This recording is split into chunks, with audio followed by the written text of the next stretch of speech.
ಪೂಜ್ಯರು ಪ್ರಸ್ಮರಣೀಯರು ಸದ್ಗುರುಗಳು ಆದಂಥ ಸದ್ಗುರು ಶ್ರೀ ಹನುಮಾನ್ ದಾಸ್ ಸಾಹೇಬರ ಚರಣಗಳಿಗೆ ವಂದಿಸುತ್ತಾ ನೆರೆದಿರುವ ಎಲ್ಲ ಗುರುಭಕ್ತರಿಗೆ ಮಹಿಳೆಯರಿಗೆ ಎಲ್ಲರಿಗೂ ಸಹ ವಂದಿಸುತ್ತಾ ಇಂದಿನ ಸತ್ಸಂಗ ಕಾರ್ಯಕ್ರಮವನ್ನು ಪ್ರಾರಂಭ ಮಾಡೋಣ. ಇಂದಿನ ಸತ್ಸಂಗ ಕಾರ್ಯಕ್ರಮದಲ್ಲಿ ಬಂಧನ ಮತ್ತು ಮುಕ್ತಿ ಇವೆರಡು ವಿಚಾರಗಳ ಬಗ್ಗೆ ಸದ್ಗುರು ಕಬೀರ್ ಸಾಹೇಬ್ ತಿಳಿಸಿರ್ತಕ್ಕಂಥ ವಿಚಾರಗಳನ್ನು ದೋಹೆಗಳ ಮೂಲಕ ಅಂದರೆ ವಚನಗಳ ಮೂಲಕ ತಿಳಿಸಿರೋದನ್ನ ವಿಚಾರ ಮಾಡೋಣ. ಒಂದು ದೋಹೆ ಹೇಳ್ತಾರೆ ಸಂತ ಕಬೀರ್ ಸಾಹೇಬ್, ನಿರ್ಬಂಧನ್ ಬಂಧಾ ರಹೆ ಬಂಧಾ ನಿರ್ಬಂಧ ಹೋಯ್ ಕರ್ಮ ಕರೈ ಕರತಾ ನಹಿ ನಿರ್ಬಂಧ ಕಹಾ ವೈಸೋ. ಏನು ಈ ಒಂದು ವಚನದ ಅರ್ಥ ಅಂದ್ರೆ, अर्थात जो विरक्त साधु सन्यासियों का वेश तो ऊपर से धारण कर लेते हैं, परंतु मन व इंद्रिया का भीतर से संयम नहीं कर पाते. ಕೆಲವರು ನಾವು ಸನ್ಯಾಸಿಗಳು ಸಾಧುಗಳು ಅಂತ ಹೇಳಿಕೊಂಡು ವೇಷವನ್ನ ಧಾರಣೆ ಮಾಡಿಕೊಂಡಿದ್ದಾರೆ. ವೇಷವನ್ನ ಧಾರಣೆ ಮಾಡಿಕೊಂಡಿದ್ದಾರೆ, ಆದರೆ ಅವರ ಇಂದ್ರಿಯಗಳು, ಮನಸ್ಸು, ಇಂದ್ರಿಯಗಳು ಅಂದ್ರೆ ಜ್ಞಾನೇಂದ್ರಿಯಗಳು, ಕಣ್ಣು, ಕಿವಿ, ಮೂಗು, ನಾಲಿಗೆ, ಚರ್ಮ ಇವೆಲ್ಲ ಜ್ಞಾನೇಂದ್ರಿಯಗಳು ಮತ್ತು ಮನಸ್ಸು, ಈ ಎರಡೂ ಸಹ ಹೊರಗಡೆ ಅವರ ಒಳಗಡೆ ಸಂಯಮದಿಂದ ಇಲ್ಲ, ಕೇವಲ ವೇಷವನ್ನ ಧಾರಣೆ ಮಾಡಿದ್ದಾರೆ ಅಷ್ಟೇ. ಅವರು ಸನ್ಯಾಸಿಗಳು ಸಾಧುಗಳು ಮತ್ತು ವಿಷಯಗಳ ಚಿಂತನೆ ಮಾಡ್ತಾರೆ. ಶಬ್ದ, ಸ್ಪರ್ಶ, ರೂಪ, ರಸ, ಗಂಧ ಇವುಗಳ ಚಿಂತನೆ ಮಾಡ್ತಾರೆ. ಶಬ್ದ ಅಂದ್ರೆ ಸಂಗೀತ, ಯಾವಾಗಲೂ ಸಂಗೀತದ ಶಬ್ದಗಳನ್ನೇ ಕೇಳತಕ್ಕಂತ ಅದೊಂದು ವಿಷಯ ಆಗಿದೆ. ಸ್ಪರ್ಶ ಸುಖ, ಯಾವಾಗಲೂ ಮೆತ್ತನೆಯ ಒಂದು ಕುಳಿತುಕೊಳ್ಳುವ ಒಂದು ಆಸನವನ್ನ ಅಪೇಕ್ಷೆ ಪಡ್ತಾರೆ. ರಸ ರುಚಿ, ಯಾವಾಗಲೂ ಒಳ್ಳೆ ರುಚಿಯಾದಂಥ ಪದಾರ್ಥಗಳನ್ನ ಇಷ್ಟಪಡ್ತಾರೆ. ಗಂಧ ಸುವಾಸನೆ, ಯಾವಾಗಲೂ ಒಳ್ಳೆಯ ವಾಸನೆಗಳನ್ನ ಇಷ್ಟಪಡ್ತಾರೆ. ಹೀಗಾಗಿ ಆ ಸಾಧು ಸನ್ಯಾಸಿಗಳು ವೇಷವನ್ನ ಧಾರಣೆ ಮಾಡಿದವರು ಅವರೂ ಸಹ ವಿಷಯಗಳನ್ನ ಬಿಟ್ಟಿಲ್ಲ, ಮನಸ್ಸನ್ನ ಗೆದ್ದಿಲ್ಲ, ಪಂಚ ಜ್ಞಾನೇಂದ್ರಿಯಗಳನ್ನ ಗೆದ್ದಿಲ್ಲ, ಅವುಗಳ ಗುಲಾಮರಾಗಿದ್ದಾರೆ,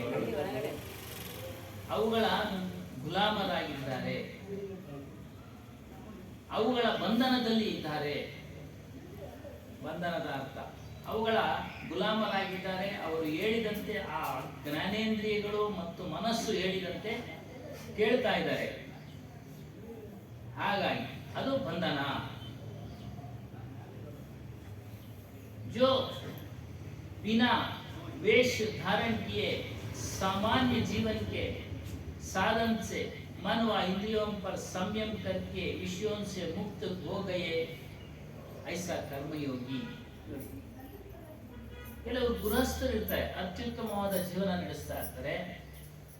ಅವರು ವೇಷವನ್ನು ಧಾರಣೆ ಮಾಡಿರಲ್ಲ, ಸನ್ಯಾಸಿ ವೇಷವನ್ನು ಧಾರಣೆ ಮಾಡಿರಲ್ಲ, ಕಾವಿ ಬಟ್ಟೆ ಹಾಕಿರೋದಿಲ್ಲ, ಮತ್ತೊಂದು ಬಟ್ಟೆ ಏನು ಹಾಕಿರೋದಿಲ್ಲ. ಅವ್ರೇನ್ ಮಾಡ್ತಿದ್ದಾರೆ, ಈ ಜ್ಞಾನೇಂದ್ರಿಯಗಳನ್ನ ಗೆದ್ದಿರ್ತಾರೆ ಅವರು.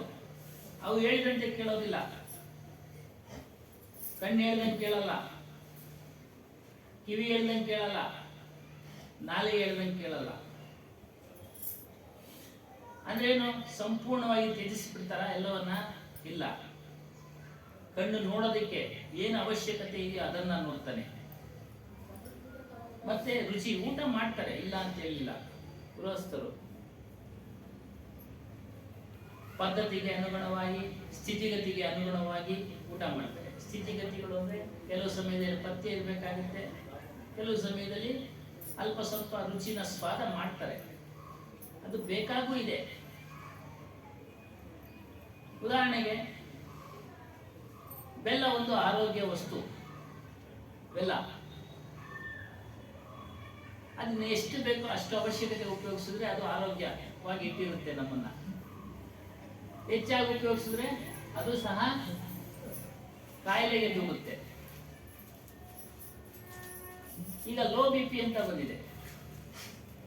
ಆ ಲೋ ಬಿ ಪಿಗೆ ಸ್ವಲ್ಪ ಉಪ್ಪಿನಕಾಯಿ ತಿನ್ಬೇಕು, ಬಿ ಪಿ ಬರೋ ತರ.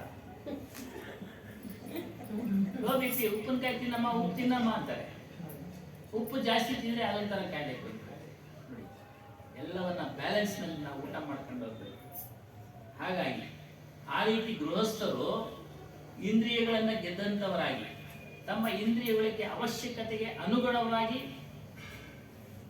ಊಟ ಮಾಡೋದು, ನೋಡೋದು, ಕೇಳೋದು, ಈ ರೀತಿಯಲ್ಲಿ ಧಾರಣೆ ಮಾಡಿಕೊಂಡು ಮನಸ್ಸನ್ನು ಸಹ ನಿಗ್ರಹ ಮಾಡಿರ್ತಾರೆ.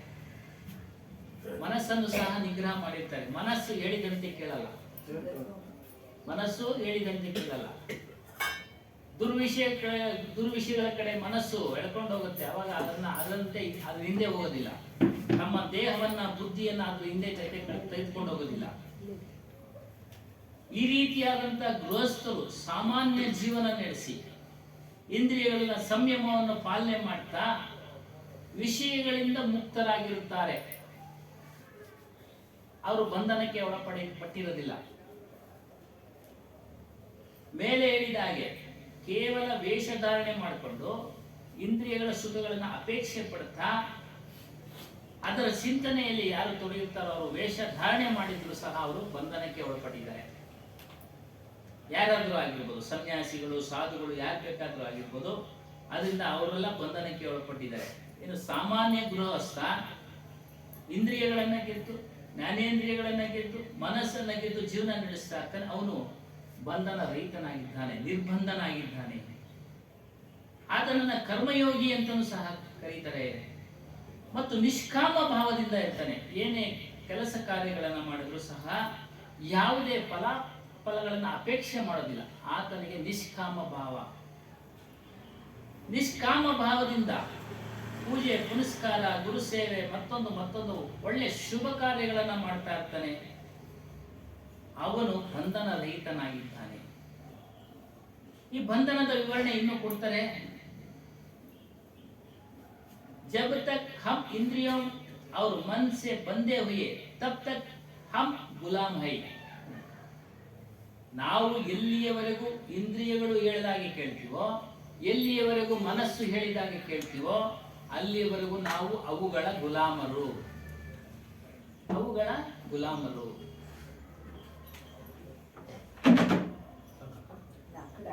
जो अपने आप को बंदा समझता है वो बंदा ही रहेगा. ಕೆಲವರು ಅಂದ್ಕೊಳ್ತಾರೆ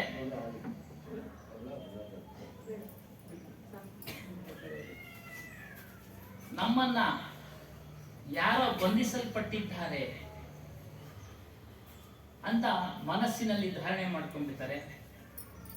ಆ ವಿಚಾರವಾಗಿ ಒಂದು ಸಣ್ಣ ಕಥೆ ಮೂಲಕ ಅದನ್ನ ತಿಳಿಸ್ಕೊಡಕ್ಕೆ ಪ್ರಯತ್ನ ಮಾಡೋಣ.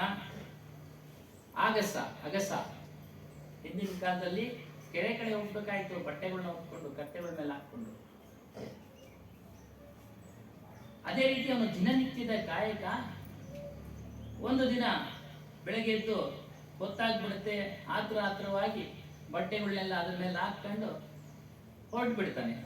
ಅರ್ಧ ದಾರಿ ಅಲ್ಲೂ ಕೊನೆವರೆಗೂ ಹೋಗ್ಬಿಟ್ಟ, ಕೆರೆವರೆಗೂ. ಕತ್ತೆನೂ ಸಹ ಹಿಂಬಾಲಿಸ್ಕೊಂಡು ಬಂದ್ಬಿಡ್ತು ಆತನನ್ನ. ಗೊತ್ತು ಅಲ್ಲ ದಾರಿ. ಹಾಗಾಗಿ ಅಲ್ಲಿ ಹೋಗ್ತಾನೆ, ಬಟ್ಟೆ ಎಲ್ಲ ಅಳಿಸ್ತಾನೆ, ಹಗ್ಗ ತಂದಿರೋದಿಲ್ಲ ಕತ್ತೆನ ಕಟ್ಟಾಕೋದಕ್ಕೆ, ಯಾಕಂದ್ರೆ ಎಲ್ಲ ದೂರ ಹೋಗ್ಬಿಡ್ತವೆ ಮೇಯ್ಕೊಂಡು. ಬಹಳ ಯೋಚನೆ ಮಾಡಿ ಏನ್ ಮಾಡ್ತಾನೆ, ನಟನೆ ಮಾಡ್ತಾನೆ. ಯಾವಾಗ ಕಟ್ಟಾಕುವ ಜಾಗಕ್ಕೆ ಕರ್ಕೊಂಡು ಹೋಗ್ತಾನೆ, ಆ ಕುತ್ತಿಗೆ ಕಟ್ಟಿರ್ತಾನೆ, ಹಗ್ಗನ ಹಿಡ್ಕೊಂಡು ಸುಮ್ಮನೆ ನಟನೆ ಮಾಡ್ತಾನೆ ಕಟ್ಟಾಕ್ದಂಗೆ. ಆ ಕತ್ತೆ ಏನ್ ಮಾಡ್ತಿದ್ರೆ ನನ್ನ ಕಟ್ಟಾಕ್ಬಿಟ್ಟಿದೆ ಅಂತೇಳಿ ಕಟ್ಟು ಹಾಕದೇ ಇದ್ರು ಸಹ ಆ ಊಟದ ಮುಂದಿನ ಸುತ್ತ ಇರತಕ್ಕಂಥ ಹುಲ್ಲುಗಳನ್ನ ಮೇಯ್ತಾ ಇರುತ್ತೆ. ಅದನ್ನ ಕಟ್ಟೆ ಹಾಕಿಲ್ಲ ಅದು ಅವನಿಗೆ, ಆದ್ರೆ ಕತ್ತೆಗೆ ಭ್ರಮೆ, ನನ್ ಕಟ್ಟಾಕ್ಬಿಟ್ಟವನೇ ನನ್ನ ಯಜಮಾನ. ತನ್ನ ಕೆಲಸದಲ್ಲಿ ಹೋಗ್ಬಿಟ್ಟ, ಕೆರೆಗಳಿಂದ ಬಟ್ಟೆ ಎಲ್ಲ ಸ್ವಚ್ಛ ಮಾಡ್ತಾ ಇದ್ದ.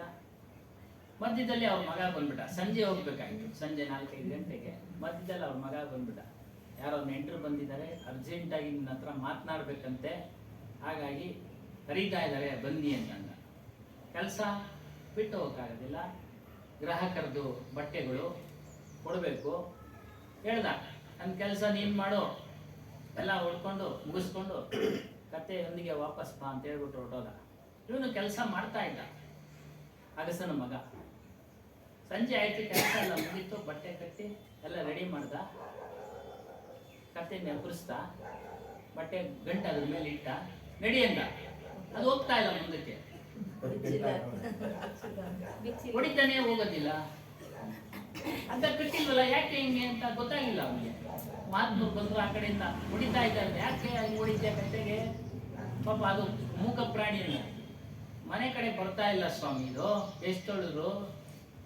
ಹಗ್ಗ ಕಟ್ಟಿದ್ದೀನಿ ನೋಡಿ. ಇಲ್ಲ ಸ್ವಾಮಿ, ಹಗ್ಗನೇ ಕಟ್ಟಿಲ್ಲ, ನಮ್ಮ ಅಪ್ಪ ಹಗ್ಗ ತರದ್ ಮರ್ಬಿಟ್ಟಿರ್ಬೇಕು, ಅದಕ್ಕೇನೆ ಹಾಗೆ ಇಟ್ಟಿದ್ದಾರೆ ಅಂದ. ಆ ಮಹಾತ್ಮರಿಗೆ ನೋಡಿ, ಆ ಒಂದು ವರ್ಡ್ ಅವ್ರಿಗೆ, ಆ ಪದ ಹಗ್ಗ, ತಕ್ಷಣ ಅವ್ರಿಗೆ ಫ್ಲಾಶ್ ಆಗೋದು. ಅವಾಗ ಕೇಳ್ದ, ಪ್ರತಿದಿನ ಹೆಂಗ್ ಬರ್ತಾ ಇದ್ರು ನಿಮ್ ತಂದೆ? ನೋಡಿದ್ನಲ್ಲ ಅವನು, ಕತ್ತೆ ಹಾಕೊಂಡ್ಬರೋ, ಬಟ್ಟೆಗಳು ಹಾಕೊಂಡ್ಬರೋ ಸ್ವಾಮಿ, ಇದಕ್ಕೆ ಕಟ್ಟೋದು ಒಂದು ಮರಕ್ಕೆ ಎಲ್ಲಾನ ಒಂದು ಅಂದ. ಇವತ್ತು ಯಾಕೆ ಎಲ್ಲ ಮರ್ತಿರ್ಬಹುದು ಸ್ವಾಮಿ. ಹೌದಾ? ಹಾಗೆ ಅವ್ರಿಗೆ ನೋಡಿ, ಅದಕ್ಕೆ ಜ್ಞಾನಿಗಳ. ಹಾಗೆ ಹೇಳ್ದ, ನಿಮ್ ತಂದೆ ಬಹುಶಃ ಅದನ್ನ ಕಟ್ಟಾಕದಾಗೆ ನಟನೆ ಮಾಡಿ ಕಟ್ಟಿರ್ತಾರೆ, ನೀನು ಗಂಟನ್ನ ಬಿಚ್ಚಿದಾಗೆ ನಟನೆ ಮಾಡು.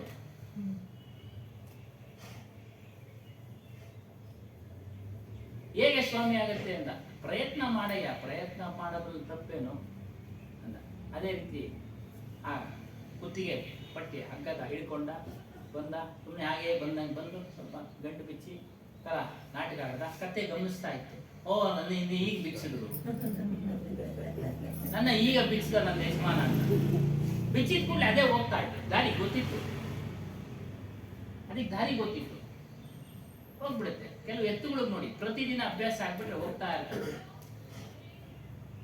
ಹಾಗೆ ಹೋಗ್ತಾ ಇದೆ, ಹೊಡೆಯೋದೇ ಬೇಕಾಗಿಲ್ಲ. ನಾನು ಬಿಚ್ಚಿದ ಗಂಟು ನೋಡಿ, ಅದು ಅದೇ ರೀತಿ ಮಾರ್ಕೆಟ್ಗೆ ತಗೊಂಬಂದಿದ್ದೆ. ಒಂದು ಪರ್ಮನೆಂಟ್ ಆಗಿರ್ತದೆ, ಅವನಿಗೆ ಇಷ್ಟು ಮೂಟೆಯಿಂದ ಹಾಕ್ಬಿಟ್ಟು ಗಾಡಿ ಹೊಡ್ಕೊಂಡ್ಬರ್ತಾನೆ. 10 ಮೂಟೆ 15 ಮೂಟೆ ಹಾಕ್ತಾನೆ. ಹಗ್ಗ ತಗೊಂಡು ಹಸುರ ಮೇಲೆ ಹಾಕ್ಬಿಡ್ತಾನೆ. ಹಾಕ್ಬಿಟ್ಟು ಅವ್ನು ಮೂಟೆ ಮೇಲೆ ಮನಿಕೊಂಡ್ಬಿಡ್ತಾನೆ. ಅದನ್ನ ಹೊಡಿಯೋಕ್ಕೆಲ್ಲ ಏನು ಸೈಡ್ ಗಿಡ ಅಂತ ತೋರಿಸಲ್ಲ, ಕರೆಕ್ಟ್ ಆಗಿ ಎಲ್ಲಿ ನಿಂತ್ಕೊಂಡು ಅಲ್ಲೇ ನಿಂತ್ಕೊಂಡು ಅಭ್ಯಾಸ. ಇವಾಗ ಅಷ್ಟೇ 3-4 ಗಂಟೆಗೆ ಇರೋದು ಮೂಟೆಗಳು ರೋಡ್ ಟ್ರಾಫಿಕ್ ಇರ್ತಲ್ಲ, ಮೂಟೆಗಳೆಲ್ಲ ಹಾಕ್ಬಿಟ್ಟು ಹಗ್ಗ ಬಿಚ್ಚಿಬಿಟ್ಟು ಅದ್ರ ಮೇಲೆ ಹಾಕ್ತಾರೆ. ಏನು ಬೆಂದಿನ ಬೇಕು ಅದು ಕ್ಲೀನಾಗಿ ಯಥಾ ಪ್ರಕಾರ ಯಾವ ಅಂಗಡಿಗೆ ಹೋಗ್ಬೇಕು ಅಂಗಡಿ ನಿಂತ್ಕೊಂಡು. ಅದೇ ರೀತಿಯಾಗಿ ಮನುಷ್ಯನನ್ನ ಯಾರು ಬಂಧಿಸಲ್ಪಟ್ಟಿಲ್ಲ, ಯಾರು ಬಂಧಿಸಲ್ಪಟ್ಟಿಲ್ಲ.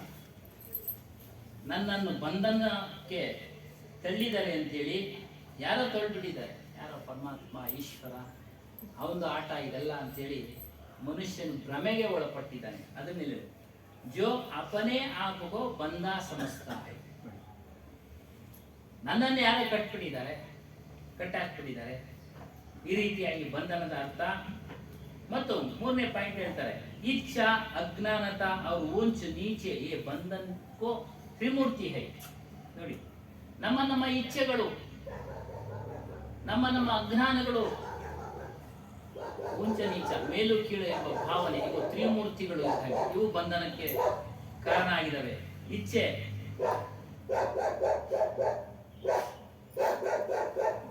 ಪ್ರತಿನಿತ್ಯ ಊಟ ಮಾಡ್ತೀವಿ, ಅದು ಇಚ್ಛೆ ಅಲ್ಲ. ಬಟ್ಟೆ ಧರಿಸ್ತೀವಿ, ಇಚ್ಛೆ ಅಲ್ಲ. ನಮಗಿನ್ನ ಮೇಲ್ಪಟ್ಟವ್ರನ್ನ ನೋಡ್ಬಿಟ್ಟು ಆ ರೀತಿ ಆಗ್ಬೇಕು ಅಂತ ಇಚ್ಛೆ ಪಡ್ತೀವಲ್ಲ, ಅದು ಇಚ್ಛೆ. ನಮಗಿನ್ನ ಮೇಲ್ಪಟ್ಟವ್ರನ್ನ ನೋಡಿದಾಗ, ಸೈಕಲ್ ಸ್ಕೂಟರ್ನವ್ರು ನೋಡಿದಾಗ ಇಚ್ಛೆ ಪಡ್ತಾನೆ, ಸ್ಕೂಟರ್ ಕಾರ್ನವ್ರು ನೋಡಿದಾಗ ಇಚ್ಛೆ ಪಡ್ತಾನೆ ಅಲ್ವೇನಮ್ಮ? ಹಾಗೆ ನೋಡಿ, ಅದು ಇಚ್ಛೆ. ಅನುಕೂಲ ಇದ್ರೆ ತೆಗೆದುಕೊಳ್ಬೋದು, ಇಲ್ಲ ಅಂತೇಳಿ ತಗೊಳ್ಬಾರ್ದು ಅಂತೇನಿಲ್ಲ. ಯಾವ ರೀತಿ ಮೇಲೆ ಹೇಳ್ದಂಗೆ ಅವಶ್ಯಕತೆಗೆ ಅನುಗುಣವಾಗಿ ಬೇಕು ತಗೊಳ್ಳೋಣ. ಮುಂದೆ ಮುಂದೆ ಹೇಳ್ತಾರೆ ಅದನ್ನ, ಅವಶ್ಯಕತೆ ಇದ್ರೆ ತಗೊಳ್ಳೋಣ, ಅನುಕೂಲತೆ ಇದ್ರೆ ತಗೊಳ್ಳಿ, ಓಡಾಡಿ. ಬೇಕೇ ಬೇಕು ಅಂತೇಳಿ ಬಹಳ ಕಷ್ಟಪಟ್ಟು ತೊಂದರೆಗೆ ಸಿಕ್ಕಾಕೊಂಡು ತಗೊಳ್ತಾರಲ್ಲ, ಅದು ಇಚ್ಛೆ ಆಗ್ತದೆ.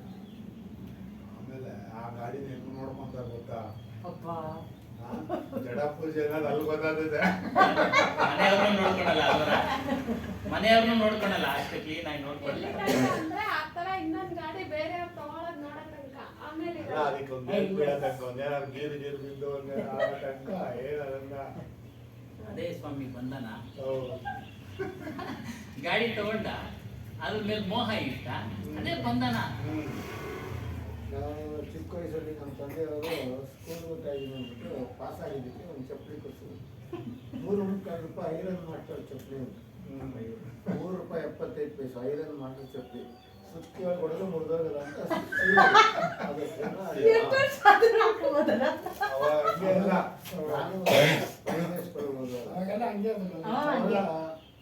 ಸ್ಕೂಲ್ ಹೋಗೋದು, ಒಂದು ಬಟ್ಟೆ ತಗೊಂಡು ಕ್ಲೀನಾಗಿ ಒರೆಸಿ ಬಾಕ್ಸು ಕ್ಲೀನಾಗಿ ದಾರ ಕಟ್ಟಿ ಕೊಡೋದು, ತಿರ್ಗಾ ಸ್ಕೂಲ್ಗೆ ಹೋಗಿ ತೆಗಿಯೋದು.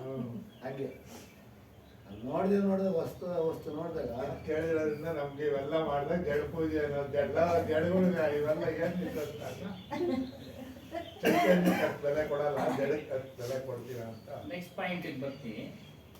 जब तक हमें किसी ऐसे व्यक्ति की आवश्यकता है जो हमें खुश कर सके, तब तक हम गुलाम है या बंधे हुए हैं. ಏನು ಯಾವುದೋ ವ್ಯಕ್ತಿಯಿಂದ ನಮಗೇನೋ ಕೆಲಸ ಆಗಬೇಕು, ಅವನ್ನ ಖುಷಿ ಮಾಡೋಕ್ಕೆ ಸತ್ಕಾರ ಕಾರ್ಯಗಳನ್ನು ಇಟ್ಕೊಂತೀವಿ ಅಲ್ಲೇನವ? ಒಬ್ಬ ರಾಜಕೀಯ ವ್ಯಕ್ತಿಯಿಂದ ಕೆಲಸ ಆಗಬೇಕು ಅಲ್ಲ, ನಾವು ಉದಾಹರಣೆ ಕೊಡೋದು. ಆಗ ಅವ್ರಿಗೆ ಸತ್ಕಾರ್ಯಗಳನ್ನ ಮಾಡ್ತೀವಿ, ಆ ಕೆಲಸ ಆಗೋವರೆಗೂ ಅವ್ರಿಗೆ ನಾವು ಗುಲಾಮರಾಗಿ ವರ್ತಿಸ್ತೀವಿ. ಇದು ಬಂಧನ. ಮಾಡಲೇಬಾರ್ದ? ಅವಶ್ಯಕತೆಗೆ ಅನುಗುಣವಾಗಿ ಮಾಡಲೇಬೇಕು. ಯಾವಾಗಲೂ ಆ ಒಂದು ಬಂಧನದಲ್ಲಿ ಇರಬೇಡಿ, ಸ್ವತಂತ್ರವಾಗಿರಿ, ಮುಕ್ತಿಯಿಂದ ಇರಿ ಅಂತ ಅರ್ಥ. ಹಾಗಾಗಿ ವ್ಯಾವಹಾರಿಕವಾಗಿ ಎಲ್ಲ ನಾವು ಮಾಡಲೇಬೇಕು. ಕಳೆದ ಸಾರಿ ಹೇಳಿದ್ವಿ, ವ್ಯಾಪಾರಿ ನಯವಿನಯದಿಂದ ಮಾಡಿದ್ರೆ ಅವನ ವ್ಯಾಪಾರ ಅಭಿವೃದ್ಧಿ ಆಗುತ್ತೆ, ಅದು ಒಂದು ಗುಣ. ಆದರೆ ಅತಿಯಾಗಿ ಗುಲಾಮನಂತೆ ವರ್ತಿಸೋದು ಬೇಡ, ಅದು ನಿನಗೆ ಬಂಧನಕ್ಕೆ ದೂಡುತ್ತೆ, ಅದು ಮನಸ್ಸಲ್ಲಿ ಕುತ್ಕೊಂಡ್ಬಿಡುತ್ತೆ. ಯಾಕೆ?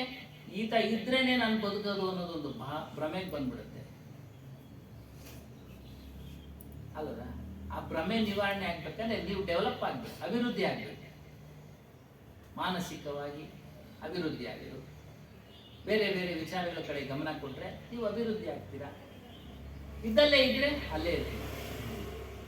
ಹಾಗಾಗಿ ಅದನ್ನ ಹಮ್ ಇದರ್ ಉದರ್ ಭಟ್ಕೆ ರಹೇ ಹೈ ಕ್ಯೋಂಕಿ ಹಮ್ ಅಪನಿ ಸಹಾಯತ್ ನೈ ಕರ್ ಸಕ್ತೆ. ಇದರ್ ಉದರ್ ಏನು? ಹಿಂದೆ ಯಾವುದೋ ಜನ್ಮ ಆಗಿದ್ವಿ, ಪ್ರಾಣಿಗಳ ಜನ್ಮ, ಮನುಷ್ಯನ ಜನ್ಮ ಬಂದಿದೆ.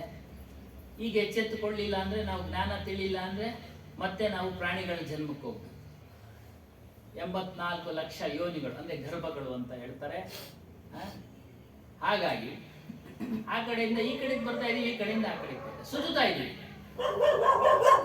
ಪ್ರಾಣಿ ಪಕ್ಷಿಗಳ ಜನ್ಮ, ಪುಣ್ಯ ವಿಶೇಷದಿಂದ ಮನುಷ್ಯ ಜನ್ಮ, ಇಲ್ಲಿ ಎಚ್ಚೆತ್ತುಕೊಳ್ಳಿಲ್ಲ ನಾವು, ಇದರಿಂದ ಬಿಡುಗಡೆ ಆಗ್ಬೇಕು ಅಂತ ತಿರ್ಗಾ ಅದಕ್ಕೆ ಹೋಗ್ತಾ ಇದೀವಿ. ಅದು ಜಿಸ್ಕಿ ಇಂದ್ರಿಯ ಉಸ್ ಪರ್ ರಾಜ್ ಕರ್ತಿ ಹೈ ವಹ ಗುಲಾಮ್ ಹೈ. ನೋಡಿ, ಯಾವ ಇಂದ್ರಿಯಗಳು ಜ್ಞಾನೇಂದ್ರಿಯಗಳಿದಾವಲ್ಲ, ಆ ಮನುಷ್ಯನನ್ನ ಸೇವಕನನ್ನಾಗಿ ಮಾಡ್ಕೊಂಡಿರ್ತವೆ, ಅದು ರಾಜ ಆಗ್ಬಿಟ್ಟಿರುತ್ತೆ. ಹಾಗಾಗಿ ಅಲ್ಲಿವರೆಗೂ ಅವನು ಗುಲಾಮ, ಇಂದ್ರಿಯಗಳಿಗೆ ಗುಲಾಮನಾಗಿದ್ದಾನೆ. हमें मन को बंधन के साथ साथ मुक्त करके दूसरा स्थान पर भी ले जाना सीखना चाहिए. ನೋಡಿ, ಈ ರೀತಿ ಬಂಧನದಲ್ಲಿ ಎಲ್ಲರೂ ಇದ್ದಾರೆ. ಸಾಧುಗಳಿದ್ದಾರೆ, ಸನ್ಯಾಸಿಗಳಿದ್ದಾರೆ, ಗೃಹಸ್ಥರಿದ್ದಾರೆ, ಗೃಹಸ್ಥರ ಅಲ್ಲದೆ ಇರೋರು ಇದ್ದಾರೆ, ಜ್ಞಾನ ತಿಳಿದವರು ಇದ್ದಾರೆ, ತಿಳಿದೇ ಇಲ್ಲದೆ ಇರೋರು ಇದ್ದಾರೆ, ಎಲ್ಲರೂ ಇದ್ದಾರೆ.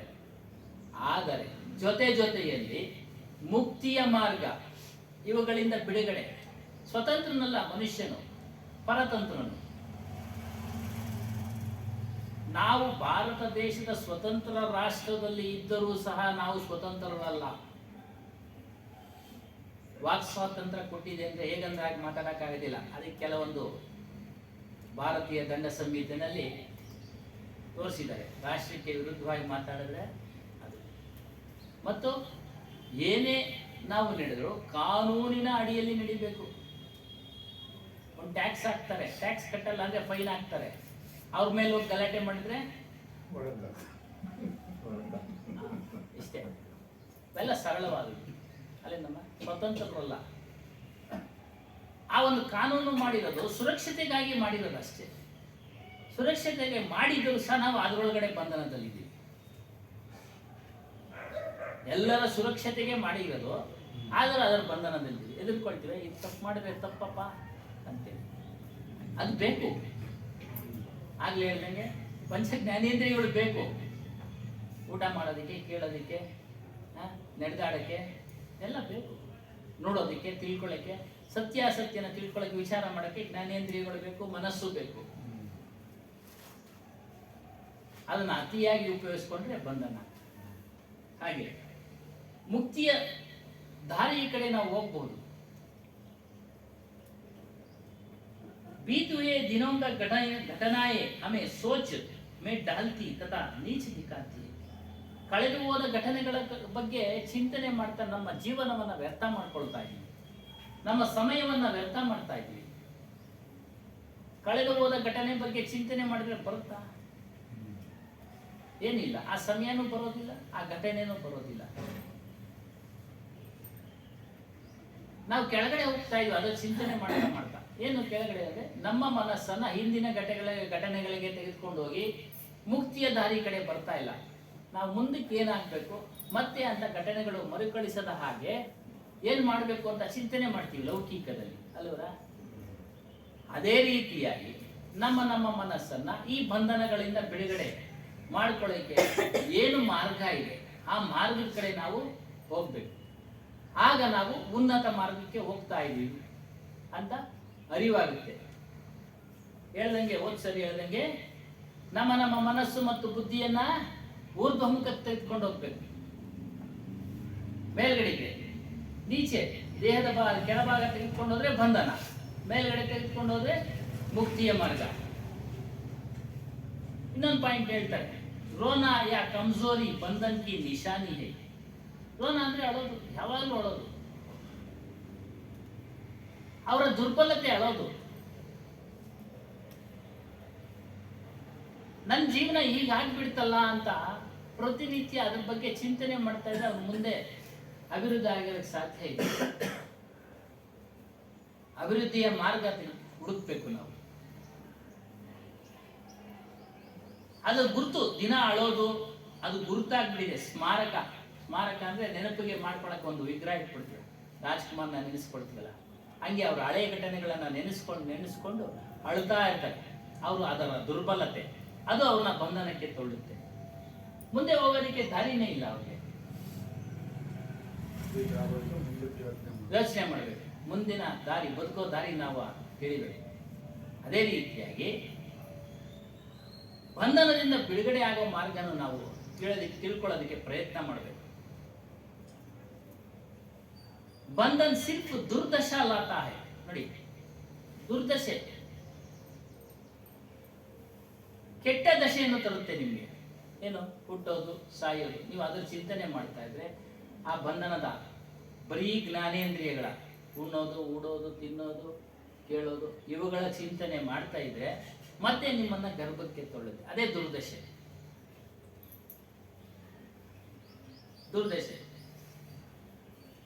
ಆ ಗರ್ಭದ ಸ್ಥಾನ ಬಹಳ ಅತ್ಯಂತ ತಾಪವುಳ್ಳದು, ಅದು ಅರಿವಿಲ್ಲ. ಎಲ್ಲರೂ ಇಷ್ಟಪಡ್ತಾರೆ. ಏನು ಮಾಡೋಣ? ವಿಚಾರ ಗೊತ್ತಿಲ್ಲ. ವಿಚಾರ ಗೊತ್ತಾಗಬೇಕಾದ್ರೆ ಇಂಥ ಒಂದು ಸ್ಥಳಕ್ಕೆ ಬರೋದು, ಸತ್ಸಂಗ ನಡೆಯೋ ಸ್ಥಳಕ್ಕೆ ಬಂದಾಗ ಆ ಗರ್ಭದ ದುಃಖ, ಜಗತ್ತಿನ ದುಃಖ ಹೇಳ್ತಾರೆ. ಆದಿ ದೈಹಿಕ ದುಃಖ, ಆದಿ ಭೌತಿಕ ದುಃಖ, ಆಧ್ಯಾತ್ಮಿಕ ದುಃಖ. ಈ ಮೂರು ದುಃಖಗಳ ಪರಿಚಯ ಸತ್ಸಂಗದಲ್ಲಿ ಕೊಡ್ಲಾಗ್ತಾ ಇರುತ್ತೆ. ಏನು? ಆದಿ ದೈವಿಕ ದುಃಖ ನಮ್ಗೆ ಅರಿವಿಲ್ಲದ ಹಾಗೆ ಆಗೋದು, ಆಕ್ಸಿಡೆಂಟ್ ಆಗೋದು, ಮರ ಬೀಳೋದು ಎಲ್ಲ ದೈವಿಕ, ನಮ್ಗೆ ಅರಿವಿಲ್ಲ. ಆದಿ ಭೌತಿಕ ಬೇರೆ ದೇಹಗಳಿಂದ ದುಃಖ, ಮನುಷ್ಯ ದೇಹಗಳಿಂದ ನಿಂದೆ, ಆರೋಪ, ಸುಳ್ಳು ಇವುಗಳೆಲ್ಲ ಮಾಡ್ತಾರೆ, ದುಃಖ. ಸೊಳ್ಳೆಯಿಂದ ದುಃಖ, ಕಚ್ಚಿದ್ರೆ ಸಂತೋಷ ಪಡ್ತೀವ? ಸೊಳ್ಳೆ ರಾತ್ರಿ ಎಲ್ಲ ಕಚ್ಬಿಟ್ರೆ ಏನ್ ಮಾಡ್ತೀವಿ? ಬೆಳಗ್ಗೆ ಎದ್ದು ಅಯ್ಯೋ ನಿದ್ದೆನೆ ಬರಲಿಲ್ಲಪ್ಪ, ದುಃಖ. ಹೀಗೆ ಪ್ರಾಣಿಗಳಿಂದ ದುಃಖ, ಇದು ಆದಿ ಭೌತಿಕ ದುಃಖ. ಇನ್ನು ಆಧ್ಯಾತ್ಮಿಕ ದುಃಖ. ಆಧ್ಯಾತ್ಮಿಕ ದುಃಖದಲ್ಲಿ ಎರಡು ವಿಧ, ಶಾರೀರಿಕ, ಮಾನಸಿಕ. ಶಾರೀರಿಕ ದುಃಖ, ರೋಗ ರುಜಿನಗಳು. ಯಾರು ಸುಖವಾಗಿದ್ದಾರೆ? ಕಾಯಿಲೆ ಇಲ್ಲಿರ್ತಕ್ಕಂಥವ್ರು ಯಾರಾದ್ರೂ ಇದ್ದಾರ? ಹುಟ್ಟಿದ ಆರಾಧ್ಯ ಸಾಯೋವರೆಗೂ ಕೆಲವು ದಿನ ಕಾಯಿಲೆಗಳು ಬರ್ತವೆ, ಕೆಲವು ದಿನ ವಾಸಿ ಆಗ್ತವೆ, ಹವಾಮಾನ ಹೆಚ್ಚು ಕಡಿಮೆ ಆದಂಗೆಲ್ಲ ಬರ್ತವೆ. ಕೊನೆಗೆ ಹೋಗುವಾಗ ಪರ್ಮನೆಂಟ್ ಕಾಯಿಲೆಗಳು ಅಂದ್ಕೊಂಡ್ಬಿಡ್ತಾರೆ. ಸರಿನಮ್ಮ? ಪರ್ಮನೆಂಟ್ ಕಾಯಿಲೆಗಳು ವಾಸಿ ಆಗಲ್ಲ. ಹಾಗಾಗಿ ಇದು ದೇಹಕ್ಕೆ ಬರತಕ್ಕಂಥ ದುಃಖಗಳು. ಆಧ್ಯಾತ್ಮಿಕ ದುಃಖ ಯಾವುದು? ಮನಸ್ಸಿನಲ್ಲಿ ಕಲ್ಪನೆಗಳು, ಚಿಂತೆ, ಕೊರತೆ, ಕೋರಿಕೆ, ಇವೆಲ್ಲ ಕೋರಿಕೆ. ನಾನು ಆಗಾಗಬೇಕು, ಹೀಗಾಗಬೇಕು, ನನ್ನ ಕೆಲಸ ಆಗಬೇಕು, ಇಲ್ಲ ಯೋಚನೆ ಮಾಡೋದು ತಪ್ಪಲ್ಲ, ಮುಂದೆ ತಿಳಿಸ್ತಾರೆ. ಸ್ವರ್ಗ ನರಕದಲ್ಲಿ ಇಚ್ಛೆ ಪಡ್ತಾರೆ ಹೋಗ್ಬೇಕು ಅಂತ, ವೈದ್ಯಕ್ಕೆ ಹೋಗ್ಬೇಕು ಅಂತೇಳಿ ಇಚ್ಛೆ ಪಡ್ತಾನೆ. ಹೀಗಾಗಿ ಇವೆಲ್ಲ ಕೋರಿಕೆಗಳು. ಇದು ದುಃಖ ಮನುಷ್ಯನಿಗೆ. ಯಾಕೆ ಅಂತಂದ್ರೆ ನೀನು ವೈಕುಂಠಕ್ಕೆ ಹೋದ್ರೂ ಸಹ ವಾಪಸ್ ಬರಬೇಕು. ನಿನ್ನ ಮೇಲೆ ಬಿರಿಯಾನಿ ಈ ಸಮಯದ ಮೇಲೆ ದೇಶಕ್ಕೆ ಹೋಗು ಅಂತ ಹೇಳ್ತಾರಲ್ಲ, ಹಾಗೆ ಅದಕ್ಕೆ ಗೀತೆನಲ್ಲೂ ಸಹ ಹೇಳ್ತಾರೆ, ಆ ಬ್ರಹ್ಮ ಭುವನ ಲೋಕ ಪುನರಾವರ್ತಿನೋ ಅರ್ಜುನ ಮಾನವೇತ್ಯ ಕೌಂತೆಯ ಪುನರ್ಜನ್ಮನ ವಿದ್ಯತೆ. ಕೃಷ್ಣ ಹೇಳ್ತಾನೆ ಅರ್ಜುನ್ಗೆ, ಅರ್ಜುನ ನೀನೇನೇ ಪುಣ್ಯಕರ್ಮ ಮಾಡಿ ಕೈಲಾಸಕ್ಕೆ ಹೋದ್ರೂ ಸಹ ಅದ್ರ ಅವಧಿ ಮುಗಿದ್ಮೇಲೆ ನೀನು ತಾಯಿ ಗರ್ಭಕ್ಕೆ ಬಂದ್ಬಿಡ್ಬೇಕು ಜನ್ಮಕ್ಕೆ. ವೈಕುಂಠಕ್ಕೆ ಹೋದ್ರೂ ಸಹ ನೀನು ಬಂದ್ಬಿಡ್ಬೇಕು, ಬ್ರಹ್ಮಲೋಕಕ್ಕೆ ಹೋದ್ರೂ ಸಹ ಬಂದ್ಬಿಡ್ಬೇಕು. ಹೀಗಾಗಿ ಅದು ಕೋರಿಕೆಗಳು. ಇವೆಲ್ಲ ಬಂಧನ, ದುರ್ದಶೆಗೆ ತಳ್ಳುತ್ತೆ.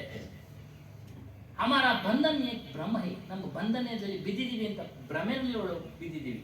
ಆಗ್ಲೇ ಹೇಳ್ದಂಗೆ ಕತ್ತೆ ಕತ್ತೆ ಆಗಸನ್ ಕತೆ. ನಾವು ಬಂಧನನ ಮಾಡ್ಕೊಂಡಿರೋದು, ನಮ್ಮನ್ನ ಯಾರು ಬಂಧನಕ್ಕೆ ಸಿಕ್ಸಿಲ್ಲ. ಇದು ಬಂಧನದ ವಿಚಾರಗಳು. ಆದ್ರೆ ಹೇಳ್ತಾರೆ ನೋಡಿ, ಮೊದಲೇ ಹೇಳ್ದಂಗೆ ನೀವು ಮನಸ್ಸನ್ನ ನೀವು ಹೇಳ್ದಂಗೆ ಇಟ್ಕೊಳ್ಳಿ, ಮುಕ್ತಿ ದಾರಿಗೆ ಹೋಗ್ಬೋದು. ಅದಕ್ಕೆ ಹೇಳ್ತಾರೆ ಶಂಕರಾಚಾರ್ಯ, ಮನ ಏವ ಮನುಷ್ಯಾಣ ಕಾರಣಂ ಬಂಧ ಮೋಕ್ಷಾಯ. ಮನುಷ್ಯನ ಮನಸ್ಸು ಬಂಧನಕ್ಕೂ ಕಾರಣ ಅದೇ ಆಗಿದೆ, ಮುಕ್ತಿಗೂ ಮೋಕ್ಷಕ್ಕೂ ಕಾರಣ ಅದೇ ಆಗಿದೆ. ನಿನ್ನ ಮನಸ್ಸು ನಿನ್ನ ಇಂದ್ರಿಯಗಳನ್ನ ವಿಷಯ ಸುಖಗಳ ಕಡೆ ತೆಗೆದುಕೊಂಡು ಹೋದ್ರೆ, ಯಾವಾಗಲೂ ಅದ್ರ ಚಿಂತನೆ ಮಾಡ್ತಾ ಇದ್ರೆ ನೀನು ಮತ್ತೆ ಹುಟ್ಟಬೇಕು. ಹುಟ್ಟೋದೇನು ಬಹಳ ಸುಲಭನಾ? ಕಷ್ಟ ಅಲ್ವಾ? ಒಂದೊಂದು ಜನ್ಮ ಎತ್ತಬೇಕಾದ್ರೂ ಬಹಳ ಕಷ್ಟ, ಬಹಳ ಕಷ್ಟ. ಹಿಂದಿನ ಕಾಲದಲ್ಲಿ ಸದ್ಗುರು ಹನುಮಾನ್ ವೈರಾಗ್ಯ ವಿಚಾರ, ಯಾವ ಸಮಯದಲ್ಲಿ ಮನುಷ್ಯನಿಗೆ ವೈರಾಗ್ಯ ಬಂದ್ಬಿಡುತ್ತೆ ಅಂದ್ರೆ, ಪ್ರಸೂತಿ ವೈರಾಗ್ಯ, ಪುರಾಣ ವೈರಾಗ್ಯ, ಸ್ಮಶಾನ ವೈರಾಗ್ಯ, 3 ವಿಧವಾದ ವೈರಾಗ್ಯ. ಯಾರಾದ್ರೂ ಬಂಧು ಬಳಗ ಸ್ನೇಹಿತರನ್ನ ಸುತ್ತೋಗ್ಬಿಟ್ರೆ ಸ್ಮಶಾನಕ್ಕೆ ಹೋದಾಗ ಅಲ್ಲಿ ಇದೇ ಮಾತುಗಳು. ಏನಪ್ಪ ತಗೊಂಡು ಅವನು, ಏನು ಆಟ ಆಡ್ದ ಅವನು, ಅಯ್ಯೋ ಇನ್ನೊಬ್ರು ಹೇಳ್ತಾರೆ ನಾಳೆ ನಮ್ದು ಇಷ್ಟೇನೆ, ಅಲ್ಲಿವರೆಗೂ ನಾಳೆ ನಮ್ದು ಇಷ್ಟೇನೆ, ಅದಕ್ಕೇನಪ್ಪ ನಾವು ಒಳ್ಳೆ ಮಾರ್ಗದಲ್ಲಿ ಹೋಗ್ಬೇಕು, ಶಿವ ಅನ್ಬೇಕು ರಾಮ ಅನ್ಬೇಕು ಅಂತ ಅಲ್ಲಿ ಸ್ಮಶಾನದೊಳಗೆ ಅಲ್ಲಷ್ಟೇ ಸರ್, ಅಲ್ಲಷ್ಟೇ ಅದು ಸ್ಮಶಾನದಲ್ಲಿ. ಈ ಮನೆಗೆ ಬಂದ್ರೆ ಅದೇ ಬಾಗಿಲ ಸ್ಮಶಾನದ ಗೇಟ್ ಬಾಗಿಲು ದಾಟ್ತಾ ಇದ್ದಂಗೆ ವೈರಾಗ್ಯ ಆ ಸಮಯದಲ್ಲಿ ಬರುತ್ತೆ. ಸ್ಮಶಾನ ವೈರಾಗ್ಯ, ಪುರಾಣ ವೈರಾಗ್ಯ ಎಲ್ಲ ಕೇಳ್ತಾ ಇದ್ದೀವಿ, ಸತ್ಸಂಗ ಅಲ್ಲ. ಇಲ್ಲೆಲ್ಲಾದ್ರೂ ವೈರಾಗ್ಯ ಬಂದ್ಬಿಡುತ್ತೆ ಎಷ್ಟು ಅಲ್ವಾ? ಬ್ಯಾಕ್ರಿಂದ ಆಚೆ ಹೋಗೋ ಮತ್ತೆ ತಿರ್ಗಾ ಮರ್ತೋಗ್ಬಿಡ್ತೀವಿ. ಅಲ್ಲಿ ಮಾಯಾಲೋಕ ಇರ್ತದೆ, ಏನ್ ಮಾಡೋದು? ಹಾಗಾಗಿ ಆ ಮಾಯೆನ ಗೆಲ್ಲಬೇಕು ಅನ್ನೋದು ತಿಳ್ದು ಹೀಗೆ ಯಾರು ಹೇಳಿದ್ವಿ? ಸ್ಮಶಾನ ವೈರಾಗ್ಯ, ಪುರಾಣ ವೈರಾಗ್ಯ, ಪ್ರಸೂತಿ ವೈರಾಗ್ಯ. ಆ ಹೆಣ್ಮಕ್ಳಿಗೆ ತುಂಬಾ ಕಷ್ಟ ಆ ಸಮಯದಲ್ಲಿ, ಹೆರಿಗೆ ಆಗೋ ಸಮಯದಲ್ಲಿ. ಆವಾಗ ಹೇಳ್ತಾರೆ, ಇಂಥ ಸ್ಥಿತಿಗೆ ನಾನು ಬರಬಾರ್ದಪ್ಪ, ಇಂಥ ಸ್ಥಿತಿ ನಾನು ಬರಬಾರ್ದಪ್ಪ, ಅಯ್ಯೋ ದೇವರೇ ಕಾಪಾಡು ಅಂತಾರೆ. ಹನುಮಾನ್ ದಾಸರು ಚೆನ್ನಾಗಿರೋದು. ಒಂದ್ ಮಗು ಆಯ್ತು. ಆ ಕಾಲದಾಗೆಲ್ಲ ಮಕ್ಕಳ ಮೇಲೆ ಪ್ರೀತಿ ಜಾಸ್ತಿ, ಈಗೆಲ್ಲ ಒಂದಕ್ಕೆಲ್ಲ ಇದು ಮಾಡ್ತಾರೆ. ಅನ್ನೋರಂತ ಹೆಣ್ಮಗಳು, ಅಯ್ಯೋ ಪೀಡೆದು ಇದೊಂದು ಆಯ್ತು, ದರಿದ್ರದ್ದು ಇನ್ಯಾವುದು ಆಗ್ಲೇ ಇಲ್ಲ. ಆ ಸಮಯದಲ್ಲಿ ನೆನ್ಸ್ಕೊಂಡಿದ್ರು, ಬೇಡಪ್ಪ ಇಂಥ ಪರಿಸ್ಥಿತಿ ಬರೋದು ಬೇಡ ಅಂತ. ಇನ್ನು ಬಹಳ ಹೊರಟಾಗಿ ಹೇಳೋರು, ಅದೆಲ್ಲ ಹೇಳೋದು ಬೇಡ. ಹನುಮಾನ್ ದಾಸ ಹೇಳಕ್ ಬಂದ್ರೆ ಕೋಪ ಕೋಪ ಬಂದ್ಬಿಡ್ತಿದ್ದೆ, ಏನಪ್ಪ ಹಿಂಗೆ ಹೇಳ್ತಾರೆ ಇವರು ಸತ್ಸಂಗನ ಅಂತ. ಅಷ್ಟು ಹೊರಟಾಗಿ ಅಂದ್ರೆ ವಾಸ್ತವನ ತಿಳಿಸಿ ಹೇಳೋ ನಾಟಬೇಕಲ್ಲ ಮನಸ್ಸಿಗೆ. ಹಾಗಾಗಿ ಇವಾಗೆಲ್ಲ ನಾಜೂಕ್ ಕಲ್ತಿದ್ದೀವಿ ನಾವು, ಸ್ವಲ್ಪ ಇರಪ್ಪ ಜಂಗಲ್ ಬರಲ್ಲ ಅಂತ. ಹಾಗಾಗಿ ಹಾಗೆ ಆ ಸಮಯದಲ್ಲಿ ವೈರಾಗ್ಯ ಹೆಣ್ಮಗಳಿಗೆ. ಒಂದ್ 2 ವರ್ಷ 3 ವರ್ಷ ಆದ್ಮೇಲೆ ಇದು ಹುಟ್ಟು ಪೀಳೆದು ಇನ್ನೊಂದು ಆಗ್ಲೇ ಇಲ್ಲ. ಆಗ ಹಿಂದಿನ ಕಾಲದಲ್ಲಿ, ಇಲ್ಲೊಂದು 50 ವರ್ಷದ ಹಿಂದೆ ಬಿಡಿ ಆ ಮಾತುಗಳು, ಇವಾಗ ಯಾರಿಗೂ ಅನ್ವಯಿಸಲ್ಲ. ಹೆಣ್ಮಕ್ಳು ಯಾರು ತಪ್ಪು ತಿಳಿಬೇಕು. ಈ ರೀತಿ ಪುರಾಣ ವೈರಾಗ್ಯ, ಸ್ಮಶಾನ ವೈರಾಗ್ಯ, ಪ್ರಸೂತಿ ವೈರಾಗ್ಯ, ಇವುಗಳು ಬಂದು ಹೊರಟೋಗ್ತವೆ. ಆ ಸಮಯದಲ್ಲಿ ಯಾವಾಗ ವೈರಾಗ್ಯದ ಮನಸ್ಸು ಬಂತು, ಅವರು ಸ್ಮಶಾನ ಬಿಟ್ಟು ಆಚೆ ಕಡೆ ಬಂದಾಗ ನಾವು ದಿಕ್ಕನ್ನ ಬದಲಾಯಿಸ್ಕೊಳ್ಬಹುದು. ಪುರಾಣ ಕೇಳಿ ನೀವ್ ಹೇಳಿದ್ವಲ್ಲ, ಮಾಯೆ ಅಂಟ್ಕೊಂಡ್ಬಿಡುತ್ತೆ. ಮಾಯೆ ದಿಕ್ಕಿಗೆ ಹೋಗ್ಬೇಡಿ, ಜ್ಞಾನದ ದಿಕ್ಕಿಗೆ ಬನ್ನಿ, ಬದಲಾಯಿಸ್ಕೊಳ್ಬಹುದು. ಈ 3 ರೀತಿಯ ವೈರಾಗ್ಯ. ಅದಕ್ಕೆ ಹೇಳಿರೋದು ಮನ ಏವ ಮನುಷ್ಯಾಣಂ ಕಾರಣಂ ಬಂದ ಮೋಕ್ಷಾಯ. ಮನುಷ್ಯನ ಮನಸ್ಸೇ ಕಾರಣ. ಶಂಕರಾಚಾರ್ಯರು ಆ ಮನಸ್ಸನ್ನು ನಾವು ಅದರ ದಾರಿಯನ್ನ ಬದಲಾಯಿಸ್ಕೊಳ್ಬೇಕು. ಹಾಗಾಗಿ ಇಷ್ಟು ಬಂಧನದ ವಿಚಾರಗಳು. ಇನ್ನು ಮುಕ್ತಿಯ ವಿಚಾರ ಬರೋಣ. ಮುಕ್ತಿಯ ವಿಚಾರಕ್ಕೆ ನೋಡಿ, ಎಲ್ಲರೂ ಸಹ ಪ್ರಪಂಚದಲ್ಲಿ ಎಲ್ಲರೂ ಸಹ ಮುಕ್ತಿನ ಬಯಸ್ತಾರೆ. ಒಂದು ಕಷ್ಟದಿಂದ ಬಿಡುಗಡೆ ಆಗೋದ್ರಿಂದ ಮುಕ್ತಿ ಅಂತ ಹೇಳ್ತಾರೆ. ಏನೋ ಒಂದು ಕಷ್ಟ ಬಂತು ಹೇಳ್ತಾರೆ, ಇದರಿಂದ ಮುಕ್ತಿ ಸಿಕ್ಬಿಟ್ರೆ ಸಾಕಪ್ಪ, ಬಿಡುಗಡೆ ಆಗ್ಬಿಟ್ರೆ ಸಾಕಪ್ಪ ಅಂತ. ಜೀವನದಲ್ಲಿ ಇದರದೇ ಹೋರಾಟ ನಡೀತಾ ಇರೋದು ನಮಗೆ, ಬಿಡುಗಡೆಯ ಹೋರಾಟ. ಒಬ್ಬ ಕಳ್ಳನಿಗೆ ಹಣದ ಅವಶ್ಯಕತೆ ಇದೆ, ಏನೋ ಕಷ್ಟ, ಕಳ್ಳತನ ವಿದ್ಯೆ ಒಂದು. ಆ ಕಷ್ಟನ ಬಿಡುಗಡೆ ಮಾಡ್ಕೊಳ್ಳೋಕೆ ಕಳ್ಳತನ ಮಾಡ್ತಾನೆ. ಸಂಘರ್ಷ, ಹೋರಾಟ. ನಾವು ಸಹ ಅಷ್ಟೇ, ಕಷ್ಟ ಬಂದಾಗ, ಹಣದ ಅವಶ್ಯಕತೆ ಇದ್ದಾಗ ಕೇಳ್ಕೊಳ್ತೀವಿ, ದೇವರೇ ನನಗೆ ಸಹಾಯ ಮಾಡಪ್ಪ, ಇದರಿಂದ ಮುಕ್ತಿ ಕೊಡಪ್ಪ. ರಾಮನನ್ನು, ಕೃಷ್ಣನನ್ನು, ಯಾರು ಅವರವರ ಇಷ್ಟವಾದ ದೇವರನ್ನು ಕೇಳ್ಕೊಳ್ತೀವಿ. ಇದು ಮುಕ್ತಿ. ಒಂದು ಸಿಂಹ ಜಿಂಕೆನ ಇಟ್ಕೊಂಡ್ಬಿಟ್ಟಿರುತ್ತೆ, ಇನ್ನು ಊಟ ಮಾಡಿರೋದಿಲ್ಲ, ಜಿಂಕೆ ಒದ್ದಾಡ್ತಾ ಇರುತ್ತೆ, ಅದನ್ನ ಬಿಡಿಸ್ಕೊಳ್ಳೋದಕ್ಕೆ. ಅದು ಮುಕ್ತಿಗೋಸ್ಕರ ಹೋರಾಡ್ತಾ ಇದೆ, ಬಿಡುಗಡೆ. ಇದೇ ರೀತಿಯಾಗಿ ಪ್ರಪಂಚದಲ್ಲಿ ಎಲ್ಲರೂ ಸಹ ಪ್ರತಿಯೊಬ್ಬರು ತಮ್ಮ ತಮ್ಮ ಕಷ್ಟಗಳಿಂದ ಬಿಡುಗಡೆಗೆ ಪ್ರಯತ್ನ ಪಡ್ತಾ ಇದ್ದಾರೆ. ಅದನ್ನ ಮುಕ್ತಿ ಅಂತ ಹೇಳ್ತಾರೆ. ಅದಕ್ಕೊಂದು ಸಾಕಿ ಹೇಳ್ತಾರೆ, ಜೋತು ಪರಾಹೈ ಬಂದ ಮೇ ನಿಕಸೇಗ ಕಬ್ ಹಂದ ಮಾಯಾ ಮದ್ ತೋಕೋ ಚಡ ಮತ್ ಬೋಲೆ ಮತಿ ಮಂದ. ಕಬೀರ್ ಸಾಹೇಬ್ ಹೇಳ್ತಾರೆ, ಹೇ ಮನುಷ್ಯರೇ, ನೀವು ಸಂಸಾರಿಕ ಪ್ರವೃತ್ತಿ ವೃತ್ತಿ ಬೇರೆ, ಪ್ರವೃತ್ತಿ ಬೇರೆ ಅಲ್ಲೇನಮ್ಮ? ವೃತ್ತಿ ಅಂದ್ರೆ ನಾವು ಮಾಡತಕ್ಕಂಥ ಜೀವನ ನಿರ್ವಹಣೆಗೆ ಮಾಡತಕ್ಕಂಥ ಕೆಲಸ ಕಾರ್ಯಗಳು ವೃತ್ತಿ. ಪ್ರವೃತ್ತಿ ಹವ್ಯಾಸ. ಕೆಲಸ ಮಾಡ್ತಾ ಇರ್ತಾರೆ, ಒಬ್ಬನಿಗೆ ನಾಟಕ ಆಡೋ ಆಸೆ ಹವ್ಯಾಸ. ಸ್ವಲ್ಪ ಬಾಯಿಗೆ ಹಾಕೊಂಡ್ ಬಂದ್ಬಿಡೋದು ಎಲ್ಲ ಹವ್ಯಾಸ. ನಮಗೂ ಇತ್ತು ಹವ್ಯಾಸ, ಎಲ್ಲ ಬಿಟ್ಟಿದ್ದೀವಿ. ವಯಸ್ಸಿನಲ್ಲಿ ಸಹಜ ಅವೆಲ್ಲ. ಏನು ನಾಟಕ ಆಡೋ ಹುಚ್ಚು, ಸಂಗೀತ ಕೇಳೋ ಹುಚ್ಚು ಅಲ್ಲ, ಯಾವಾಗಲೂ ಅದರಲ್ಲೇ ಅದನ್ನೇ ಹೇಳಿದ್ದು. ಹೆಚ್ಚಾಗಿ ಅದರ ಕಡೆ ಹೋದ್ರೆ ಬಂಧನಕ್ಕೆ ಬೀಳ್ತೀರಾ. ನಿಮ್ಮ ನಿಮ್ಮ ಜ್ಞಾನೇಂದ್ರಿಯವರನ್ನ ಮುಕ್ತಿಯ ಕಡೆಗೆ ತೆಗೆದುಕೊಂಡು ಹೋಗಿ. ಯಾವಾಗಲೂ ನಾವು ಅದನ್ನೇ ಮಾಡ್ತಾ ಇರ್ಬೇಕಾ, ಇದನ್ನೇ ಮಾಡ್ತಾ ಇರ್ಬೇಕಾ? ಕ್ವಶನ್. ಅವಶ್ಯಕತೆಗೆ ಅನುಗುಣವಾಗಿ ತಗೋ. ಎಲ್ಲ ಹೋಗ್ಬೇಕು, ವಿಹಾರ ಮಾಡಬೇಕು. ಮನಸ್ಸು ಬೇಸರ ಆಗ್ಬಿಡುತ್ತೆ, ಹೋಗ್ಬೇಕು. ಒಳ್ಳೆ ಸ್ಥಳವನ್ನ ಆಯ್ಕೆ ಮಾಡಿ ಅಷ್ಟೇ. ಸೂಕ್ಷ್ಮ ಸುಮ್ಮನೆ ಅಲ್ವಲ್ಲ? ಮನಸ್ಸು ಬದಲಾವಣೆ ಕೇಳುತ್ತೆ. ಒಳ್ಳೆ ಸ್ಥಳಗಳನ್ನು ಆಯ್ಕೆ ಮಾಡಿ, ಆಗ ನೀವು ಬಂಧನಕ್ಕೆ ಹೋಗೋದಿಲ್ಲ. ಒಳ್ಳೆ ಸ್ಥಳಗಳನ್ನು ಆಯ್ಕೆ ಮಾಡಿ ಅಲ್ಲೋದ್ರೂ ಸಹ ಅದರ ವಿಚಾರಗಳನ್ನು ತಿಳಿದುಕೊಂಡು ಬೇರ್ಪಡಿಸ್ಬೇಕು. ನೀವು ಎಲ್ಲ ಒಂದ್ ಕಡೆ ಹೋಗ್ತೀರಾ, ಒಂದು ತೀರ್ಥಕ್ಷೇತ್ರಕ್ಕೆ, ಅಲ್ಲಿ ಪುರಾಣ ಕಥೆಗಳನ್ನ ಹೇಳ್ಬಿಡ್ತಾರೆ ಅದ್ರ ಮಹಿಮೆ ಬಗ್ಗೆ. ಅದು ಮಹಿಮೆ ಬಗ್ಗೆ ಹೇಳ್ಬಿಡ್ತಾರೆ. ಮತ್ತೆ ಅಲ್ಲಿ ಭ್ರಮೆಗೊಳ್ಪಡ್ತೀರಾ. ಹುಷಾರಾಗಿರ್ಬೇಕು ಅಲ್ವಾ ಸ್ವಾಮಿ? ಮನೆ ದೇವ್ರನ್ನು ಪೂಜೆ ಮಾಡ್ತಾ ಇರ್ತೀವಿ, ಅಲ್ಲಿ ಹೇಳು ನರಸಿಂಹದಾಗ್ಬಾರ್ದು, ಅವ್ರದ್ದೊಂದು ತಂದು ಮಾಡಿಕೊಂಡದ್ದು ಮನೆಗೆ. ಹೀಗೆ ನೋಡಿ, ಆ ರೀತಿ ಭ್ರಮೆಗೆ ಒಳಪಡಬೇಡಿ. ತೀರ್ಥಯಾತ್ರೆಗೆ ಹೋದಾಗ ಎಲ್ಲ ಒಂದೊಂದು ಕೊಡಕ್ಕಂತೆಲ್ಲ ಬಿಡೋದು. ಮನೆ ದೇವರು ಒಬ್ಬರು ಕಾಪಾಡ್ತಾರೆ ಅಂತ 10 ಜನದಲ್ಲಿ ಯಾರೋ ಒಬ್ರು ಕೈ ಹಿಡಿದು ಬಿಡ್ತಾರೆ. ಯಾರೋ ಒಬ್ಬರು ಕಾಪಾಡ್ತಾರೆ. ನೋಡಿ ಎಷ್ಟು ಹುಷಾರು ಮನುಷ್ಯ. ಬಿಡುಗಡೆ ಅಲ್ಲ ನೋಡಿ, ಅಲ್ಲೇ ಕೇಳ್ತಾವನ, ಅಲ್ಲೇ ಬಿಡುಗಡೆ ಕೇಳ್ತಾನೆ. ಯಾರೋ ಒಬ್ರು ಕಾಪಾಡ್ತಾರೆ, ಕಷ್ಟದಿಂದ ಬಿಡುಗಡೆ ಮಾಡ್ತಾರೆ ನೋಡಿ, ಅದು ಭ್ರಮೆ. ಹಾಗಾಗಿ ಬಹಳ ಅದರಿಂದ ಹೇಳ್ತಾರೆ ಮನುಷ್ಯರು ಈ ಪ್ರವೃತ್ತಿಗಳ ಕಡೆ ಜೊತೆಯಲ್ಲಿ ಸಿಕ್ಕಾಕೊಂಡ್ಬಿಟ್ಟಿದ್ಯಾ, ಅದನ್ನು ವೃತ್ತಿ ಮಾಡ್ಕೊಂಡ್ಬಿಟ್ಟಿದ್ಯಾ. ಪ್ರವೃತ್ತಿನ ಹವ್ಯಾಸನ ವೃತ್ತಿ ಮಾಡ್ಕೊಂಡ್ಬಿಟ್ಟಿದ್ಯಾ. ಅಮಲಿನ ಪದಾರ್ಥ ಸೇವನೆ ಮಾಡೋನು ಮೊದಲು ತಿಂಗಳಿಗೊಮ್ಮೆ 6 ತಿಂಗಳಿಗೊಮ್ಮೆ ಇತ್ತು, ಆಮೇಲೆ 15 ದಿನಕ್ಕೆ ಬಂದ್ಬಿಡ್ತು, ಆಮೇಲೆ ದಿನ ಆಗೋದು, ಪ್ರತಿದಿನ. ಹೌದು ಸಮಯ. ಆದ್ರೆ ಏನಾಗುತ್ತೆ ಗತಿ? ಅವನ ಜೀವನ ಹಾಳಾಗುತ್ತೆ, ಆರೋಗ್ಯ ಹಾಳಾಗುತ್ತೆ, ಹೆಂಡತಿ ಮಕ್ಕಳು. ಹೌದಮ್ಮ, ಕರೆಕ್ಟ್. ಹಾಗೆ ಅವನ ಜೀವನ, ಹೆಂಡತಿ ಮಕ್ಕಳ ಜೀವನ ನಷ್ಟ ಆಗ್ಬಿಡುತ್ತೆ. ಹಾಗಾಗಿ ನೀವು ಅದನ್ನ ಪ್ರವೃತ್ತಿ ಮಾಡ್ಕೊಂಡ್ಬಿಟ್ಟಿದ್ದೀರಾ.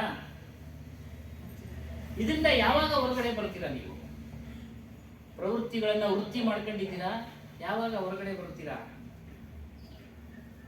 ನೀವೆಲ್ಲ ಮಾಯ, ಮದ ಇವುಗಳ ಮಸ್ತಿನಲ್ಲಿ ತಿರುಗಾಡ್ತಾ ಇದ್ದೀರಾ. ಮಾಯಾ ವಸ್ತುಗಳ ಮದ, ಎಲ್ಲವೂ ಮಾಯಾ ವಸ್ತುಗಳೇ, ಶಾಶ್ವತವಾಗಿ ಯಾವುದೂ ಇಲ್ಲ. ಹೆಂಡತಿಗೆ ಗಂಡ ಮಾಯ, ಗಂಡನಿಗೆ ಹೆಂಡತಿ ಮಾಯ, ಗಂಡ ಹೆಂಡತಿಗೆ ಮಕ್ಕಳು ಮಾಯ. ಹಾಗಾದ್ರೆ ಮದುವೆ ಆಗ್ಬಾರ್ದಾ?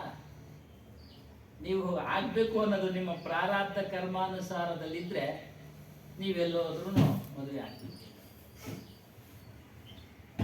ಮದುವೆ ಹಾಗೆ ಆಗ್ಬಿಡುತ್ತೆ. ಸಂದರ್ಭ ಸನ್ನಿವೇಶಕ್ಕೆ ಸಿಕ್ಕಿ ಆಗ್ಬಿಡುವ ಸಂದರ್ಭಗಳು ಬಂದಿರ್ತವೆ, ಪ್ರಾರಬ್ಧ ಕರ್ಮಾನುಸಾರ. ಅದ್ರ ಬಗ್ಗೆ ಪತ್ರಿಕೆಗಳಲ್ಲಿ ಹೇಳ್ತಾರೆ, ಬಹಳ ಎಚ್ಚರಿಕೆ ಕೊಡ್ತಾರೆ. ಮನುಷ್ಯನು ಪೂರ್ವ ಜನ್ಮದ ಒಳ್ಳೆಯ ಮತ್ತು ಕೆಟ್ಟ ಕರ್ಮಗಳನ್ನು ಈ ಜನ್ಮದಲ್ಲಿ ಅನುಭವಿಸುವುದು ದೈವಂ. ನೋಡಿ, ಪೂರ್ವ ಜನ್ಮದಲ್ಲಿ ಏನೇನು ಕೆಲಸ ಕಾರ್ಯಗಳನ್ನು ಮಾಡಿರ್ತಾನೋ ಅದನ್ನ ಅನುಭವಿಸೋದು, ಅದೇ ದೈವ, ಅದೇ ಅದೃಷ್ಟ. ಬೇರೆ ಯಾರಿಲ್ಲ. ಇಂದಿನ ಜನ್ಮದಲ್ಲಿ ಮಾಡುವ ಕರ್ಮಗಳೇ ಅವನಿಗೆ ಜನ್ಮನ ಕೊಡ್ತವೆ, ಅವನ ಜೀವನ. ಅದನ್ನೇ ಪ್ರಾರಬ್ಧ ಕರ್ಮ ಅನ್ನೋದು. ಈಗ ನಾವೆಲ್ಲರೂ ಅನುಭವಿಸ್ತಾ ಇರೋದು ಪ್ರಾರಬ್ಧ. ಇನ್ನು ಎಷ್ಟೋ ಕರ್ಮಗಳಿದ್ದಾವೆ, ಗೊತ್ತಿಲ್ಲ ನಮಗೆ. ಅದಕ್ಕೆ ಆಗಲೇ ಹೇಳಿ, ಇದರ್ ಉದರ್ ಭಟಕ್ತಾರೆ ಹೇಳಿ. ಆ ಕರ್ಮಗಳೆಲ್ಲ ಸುಟ್ಟು ಹೋಗ್ಬೇಕಾದ್ರೆ ಗುರುವಿನಿಂದ ಜ್ಞಾನಾಗ್ನಿಯನ್ನು ಪಡಿಬೇಕು. ಎಷ್ಟೇ ಕರ್ಮಗಳಿದ್ರೂ ಸಹ ಸುಟ್ಟು ಬೂದಿ ಆಗಿರ್ತವೆ. ದೊಡ್ಡ ಹುಲ್ಲಿನ ಹೊರಗೆ ಎಷ್ಟು ಬೆಂಕಿ ಬೇಕು? ಒಂದು ಸಣ್ಣ ಕರ್ಪೂರದ್ದು ಅಷ್ಟೇ ಇದ್ರೆ ಸಾಕು, ದಗ ದಗ ದಗ ಅಂತ ಉರಿದೋಗ್ಬಿಡುತ್ತೆ. ಆ ರೀತಿಯಾಗಿ ಗುರುವಿನ ಜ್ಞಾನಾಗ್ನಿ ಇಂದ ನಮ್ಮ ಸಂಚಿತ ಕರ್ಮಗಳನ್ನ ಸುಟ್ಟು ಹಾಕ್ಬೋದು, ಸುಟ್ಟು ಹಾಕುತ್ತೆ. ಕರ್ಮದ ವಿಚಾರ ಬಂತು, ಪ್ರಾರಬ್ಧ ಕರ್ಮ ಈಗ ಅನುಭವಿಸ್ತಾ ಇದೀವಿ. ಸಂಚಿತ ಕರ್ಮ ಶೇಖರಣೆ ಆಗಿದೆ ಇನ್ನ ಎಷ್ಟೋ ನಮಗೆ ಗೊತ್ತಿಲ್ಲ. ಇದೆಲ್ಲ ಮಹಾತ್ಮರು ಹೇಳಿರ್ತಕ್ಕಂಥ ವಿಚಾರ. ಮುಂದೆ ಯಾವ ಜನ್ಮ ಬರುತ್ತೋ ಏನೋ ಗೊತ್ತಿಲ್ಲ. ಈ ಜನ್ಮದಲ್ಲಿ ಮಾಡತಕ್ಕಂಥ ಕರ್ಮ ಆಗಾಮಿ. ಪ್ರಾರಬ್ಧ, ಸಂಚಿತ, ಆಗಾಮಿ. ವೈಕುಂಠನ ಹೋಗ್ಬೇಕು ಸೇರ್ಬೇಕು ಅಂತೇಳಿ ಪೂಜೆ ಪುನಸ್ಕಾರ ಮಾಡಿದ್ರೆ ಅದು ಆಗಾಮಿ, ಮುಂದಕ್ಕೆ ಬೀಜ ಆಯ್ತು. ಅಲ್ಲಿ ಹೋಗ್ಬೇಕು ಮತ್ತೆ ಬರಬೇಕು. ಅದು ಯಾವ ಸಮಯ ಅಂತ ಏನು ಹೇಳೋದಕ್ಕೆ ಸಾಧ್ಯ ಇಲ್ಲ. ನೆಕ್ಸ್ಟ್ ಜನ್ಮನೇ ಆದ್ರೂ ಆಗ್ಬೋದು, ಇನ್ನು ಎಷ್ಟೋ ಜನ್ಮಗಳು ಆದ್ಮೇಲೆ ಆದ್ರೂ ಆಗ್ಬೋದು. ನಮ್ಮ ಪುರಾಣ ಸಿದ್ಧಾಂತಗಳು ಇದನ್ನೇ ಪ್ರತಿಪಾದನೆ ಮಾಡಿದೆ, ವೇದಗಳು ಇಲ್ಲ. ಕೃಷ್ಣನು ಸಹ ಹೇಳ್ತಾನೆ, ಏನು ಕೆಲಸ ಕಾರ್ಯಗಳನ್ನು ಮಾಡ್ತೀಯೋ ಅದ್ರ ಫಲ ಅನುಭವಿಸಿ ತಿರ್ಲೇಬೇಕು ಅರ್ಜುನ. ಹಾಗಾಗಿ ನೋಡಿ, ಅಲ್ಲೂ ಒಂದು ರಹಸ್ಯ. ಅರ್ಜುನನಿಗೆ ಅಷ್ಟೆಲ್ಲ ಬಿಡಿಸಿ ಹೇಳ್ತಾನೆ. ಆ ಸಮಯದಲ್ಲಿ ಕರ್ಮದ ಅವಶ್ಯಕತೆ ಇತ್ತು, ಯುದ್ಧ ಮಾಡೋದು ಮಾಡಿಸ್ದ. ಮತ್ತೆ ಅವರು ಕೂಡ ಜನ್ಮ ತಾಳಿದ್ರು. ಪುರಾಣಗಳಲ್ಲಿ ಹೇಳ್ತಾರೆ, ಅದನ್ನ ಯಾರು ಹೇಳೋದಿಲ್ಲ. ಮುಕ್ತಿ ಸಿಕ್ಬಿಡ್ತು, ಕರ್ಮಯೋಗಿ ಏನಿಲ್ಲ. ಆ ಕರ್ಮಗಳನ್ನ ಮಾಡಿದ್ದ ಅಂದ್ರೆ ಹತ್ಯೆಯನ್ನು ಮಾಡುತ್ತಲ್ಲ, ಯುದ್ಧ ಮಾಡಲೇಬೇಕು, ಅವಶ್ಯಕತೆ ಇದೆ. ಮಾಡ್ದ, ಅದನ್ನ ಅನುಭವಿಸೋಕೆ ಜನ್ಮ ತಾಳಿದ. ಅದೇ ಮಹಾಭಾರತ ಸೀರಿಯಲ್ ಯಾರು ಭೀಷ್ಮನಿಗೆ ಪ್ರಶ್ನೆ ಮಾಡ್ತಾನೆ, ಕೃಷ್ಣ ಏನು 10 ದಿನದಿಂದ ಯುದ್ಧ ಮಾಡ್ತಾ ಇದ್ಯಾ, ಯಾಕೆ, ಏನು ಉದ್ದೇಶ, ಏನು ಉದ್ದೇಶ? ಅವನು ಹೇಳ್ತಾನೆ, ನಾನು ಪ್ರತಿಜ್ಞೆ ಮಾಡಿಬಿಟ್ಟಿದ್ದೆ, ನನ್ನ ಈ ಹಸ್ತಿನಾಪುರನ ರಕ್ಷಣೆ ಮಾಡ್ತೇನೆ ನಾನು ಇರೋವರೆಗೂ ಅಂತ. ಅದು ನನ್ನ ಧರ್ಮ ಅಂತ ಹೇಳ್ತಾನೆ. ಯಾವುದು ನಿನ್ನ ಧರ್ಮ? ಈ ಎಲ್ಲರನ್ನ ಹತ್ಯೆ ಮಾಡ್ತಾ ಇದೆಯಲ್ಲ, ಆ ಉದ್ದೇಶ ಇಟ್ಕೊಂಡು ಇದು ನಿನ್ನ ಧರ್ಮ, ಇದು ಕರ್ಮವಾಗಿ ನಿನ್ನ ಸುತ್ತಕೊಳ್ತಿದೆ, ಕರ್ಮವಾಗಿ ನಿನ್ನ ಸುತ್ತಕೊಳ್ಳುತ್ತೆ ಅಂದಾಗ ಅವನ ಶಸ್ತ್ರತ್ಯಾಗ ಆಗಲೇ ಮಾಡೋದವರು. ಅವನಿಗೆ ಹಿತೋಪದೇಶ ಹೇಳಿದಾಗ ನೋಡಿ, ಧರ್ಮದ ಹೆಸರಿನಲ್ಲಿ ಅವನು ಮಾಡ್ತಾ ಇರ್ತಕ್ಕಂಥ ಕೃತ್ಯಗಳು ಅವನನ್ನ ಸುತ್ತಕೊಳ್ಳುತ್ತೆ. ಅದರಿಂದನೇ ಕಬೀರ್ ಸಾಹೇಬ್ ಹೇಳೋದು, ಶುಭ ಕರ್ಮಗಳಂದ್ರೆ ಗುರು ಸೇವೆ, ಸತ್ಸಂಗ, ನಿಮ್ಮ ಪರಿವರ್ತನೆ, ನಿಮ್ಮ ಸ್ವಭಾವಗಳನ್ನ ಪರಿವರ್ತನೆ ಮಾಡ್ಕೊಳ್ಳಿ, ನಿಮ್ಮ ಕರ್ಮಗಳನ್ನ ಸುಧಾರಣೆ ಮಾಡ್ಕೊಳ್ಳಿ, ಅದು ಶುಭ ಕರ್ಮ. ಈ ರೀತಿಯಾಗಿ ಮಾಯೆಯಲ್ಲಿ ವಸ್ತುಗಳು, ಮದ ವಿಚಾರ ಬಂದ್ಬಿಡ್ತು ಇಲ್ಲಿ. ಸ್ತ್ರೀ ಮದ, ಒಳ್ಳೆ ಹೆಂಡತಿ ಶಿವಪವತಿ ಅದು ಸಿಕ್ಬಿಟ್ರೆ ಅವ್ರನ್ನ ಹಿಡಿಯಕ್ಕಾಗಲಿಲ್ಲ. ರಾಜ್ಯ ಮದ, ರಾಜನ ಹಾಕ್ಬಿಟ್ರೆ ಅವ್ರನ್ನ ಹಿಡಿಯಕ್ಕಾಗಲಿಲ್ಲ. ವಿದ್ಯಾಮದ, ಒಳ್ಳೆ ವಿದ್ಯಾರ್ಥಿ ಅಂದ್ಬಿಟ್ರೆ ಪಾರಿತೋಷಕಗಳು ಬಂದ್ಬಿಟ್ರೆ ಅವ್ರಿಗೆ ಮದ ಬಂದ್ಬಿಡ್ತವೆ. ಚಿನ್ನದ ಮೆಡಲ್ ಬಂದ್ಬಿಟ್ರೆ ನನ್ನಂತ ವಿದ್ಯಾರ್ಥಿ ಇಲ್ಲಪ್ಪ ಅಂತ ಅವಾಗ ಏನ್ ಮಾಡ್ತಾನೆ, ಅವನು ಕೆಳಗಿನವ್ರನ್ನೆಲ್ಲ ನೀಚರಾಗಿ ನೋಡ್ತಾನೆ. ಏನು ಸುಖ ಇಲ್ಲ, ನಾನೇ ಉತ್ತಮ ಅಂತ ಮೇಲು ಕೀಳು ಬಂದ್ಬಿಡ್ತಾನೆ. ಈ ರೀತಿಯಾಗಿ ಅಷ್ಟಮದಗಳು ಇದ್ದಾವೆ. ಅಷ್ಟಮದಗಳು ಪರಿಣಾಮ. ಇದರಲ್ಲಿ ನೀನು ಸಿಕ್ಕಾಕೊಂಡ್ಬಿಟ್ಟಿದ್ಯಾ, ಅದೇ ಹೇಳಿದೆ, ನೀನು ಸಿಕ್ಕಾಕೊಂಡ್ಬಿಟ್ಟಿದ್ಯಾ, ಇವುಗಳನ್ನ ಬಿಡಿಸ್ಕೋ. ಇವುಗಳಲ್ಲಿ ಯಾವಾಗ ನೀನು ಸಿಕ್ಕಾಕೊಂಡಿರ್ತೀಯ, ಸ್ವಯಂ ಕೋ ಬೈತಾ ಹೈ, ನಿನ್ನನ್ನ ನೀನು ಮರಿತಾ ಇದೆಯಾ. ನಾನು ಯಾರು, ಎಲ್ಲಿಂದ ಬಂದೆ, ಹೇಗೆ ಬಂದೆ, ಏನಕ್ಕೋಸ್ಕರ ಬಂದೆ ಅನ್ನೋದು ನಿನ್ನ ವಿಚಾರ ಮಾಡ್ತಾ ಇಲ್ಲ. ನಾನು ಅಂದ್ರೆ ದೇಹ ಅಲ್ಲ, ಆತ್ಮ ಸ್ವರೂಪನು ನಾನು ಅಂತ. ಈ ಆತ್ಮ ಹೇಗೆ, ಎಲ್ಲಿಂದ ಬಂತು, ಏನಕ್ಕೆ ಬಂದಿದೆ? ಈ ದೇಹಕ್ಕೆ ಚೈತನ್ಯ ಕೊಡ್ತಾ ಇರ್ತಕ್ಕಂಥ ಆತ್ಮ ಸ್ವರೂಪನು. ಅದು ಬಿಟ್ಟೋದ್ರೆ ದೇಹ ಶವ. ಹಾಗಾಗಿ ಅದನ್ನು ವಿಚಾರ ಮಾಡಬೇಕು. ನಾನು ಯಾರು? ರಮಣ ಮಹರ್ಷಿಗಳವರೇ ವಿಚಾರ ಅವರು, ನಾನು ಯಾರು ಅನ್ನೋದು ಫಸ್ಟ್ ನೀನು ಅರಿ. ನಾನು ಯಾರು? ನಾನು ಸತ್ಯನ ಅಸತ್ಯನ? ನಾನು ಸತ್ಯ, ನನ್ನ ಆತ್ಮಸ್ವರೂಪ ಸತ್ಯ, ದೇಹ ಸತ್ಯ ಅಲ್ಲ. ಆತ್ಮನು 3 ಕಾಲಗಳಲ್ಲಿ 3 ಅವಸ್ಥೆಗಳಲ್ಲಿ ಇದ್ದಾನೆ, ಇರ್ತಾನೆ. 3 ಕಾಲ, ಭೂತ ಭವಿಷ್ಯತ್ ವರ್ತಮಾನ ಕಾಲ. ಭೂತ ಕಾಲದಲ್ಲಿ ಇದ್ದ. ಹೇಗೆ ಹೇಳ್ತೀವ? ಬೇರೆಯವ್ರನ್ನ ನೋಡ್ತೀವಿ, ಕುಂಡ್ರನ್ನ ಕೇಳಿದಾಗ ನೋಡಿದಾಗ ಏನ್ ಕರ್ಮ ಮಾಡಿದ್ನೋ ಅವನು ಅನುಭವಿಸ್ತಾ ಇದ್ದಾನೆ. ಕುರುಡರನ್ನು ಕುಂಟರನ್ನು ನೋಡಿದ ಕ್ಷಣ ಪೂರ್ವ ಜನ್ಮದಲ್ಲಿ ವಿರಚಿಸಿದ ಕರ್ಮವೆಂದು ಬಾಯೊಳಗೆ ಹೇಳಿ ತಕ್ಷಣ ಅದನ್ನು ಮರೆತು ಮುಂದಿನ ಮುಕ್ತಿಯ ಬಯಸದೆ ಪುನಃ ಅಂದಿನಾಯಿಗಳಾಗಿ ಹುಟ್ಟುವರು ಎಂದನಾ ಮುನಿಪ. ಏನು ಬೇರೆಯವ್ರು ನೋಡಿದಾಗ ಏನ್ ಕರ್ಮ ಮಾಡಿದ್ನ ಅಂತ ಅನ್ಕೊಂತೀವಿ. ಆದ್ರೆ ನಾವು ಸರಿಯಾದ ಮಾರ್ಗಕ್ಕೆ ಬರಲಿಲ್ಲ ಜ್ಞಾನ ಮಾರ್ಗಕ್ಕೆ. ಮತ್ತೆ ಇವನು ಅದೇನೆ ಇನ್ನೊಬ್ಬರು ತಿಳಿಯೋದು ಬಹಳ ಸುಲಭ. ಏನ್ ದೋಷ ಹೇಳ್ತಾರೆ, ಕೆಟ್ಟ ಮಾತು ಬಡಿಸ್ಕೊಂಡು ಹೇಳ್ತಾರೆ. ಏನೇನು ಮಾಡಿದ್ನೋ ಎಂತೆಂಟು ಆಟ ಆಡಿದ್ರು ನೋಡಿ ಅನುಭವಿಸ್ಕೊಂಡು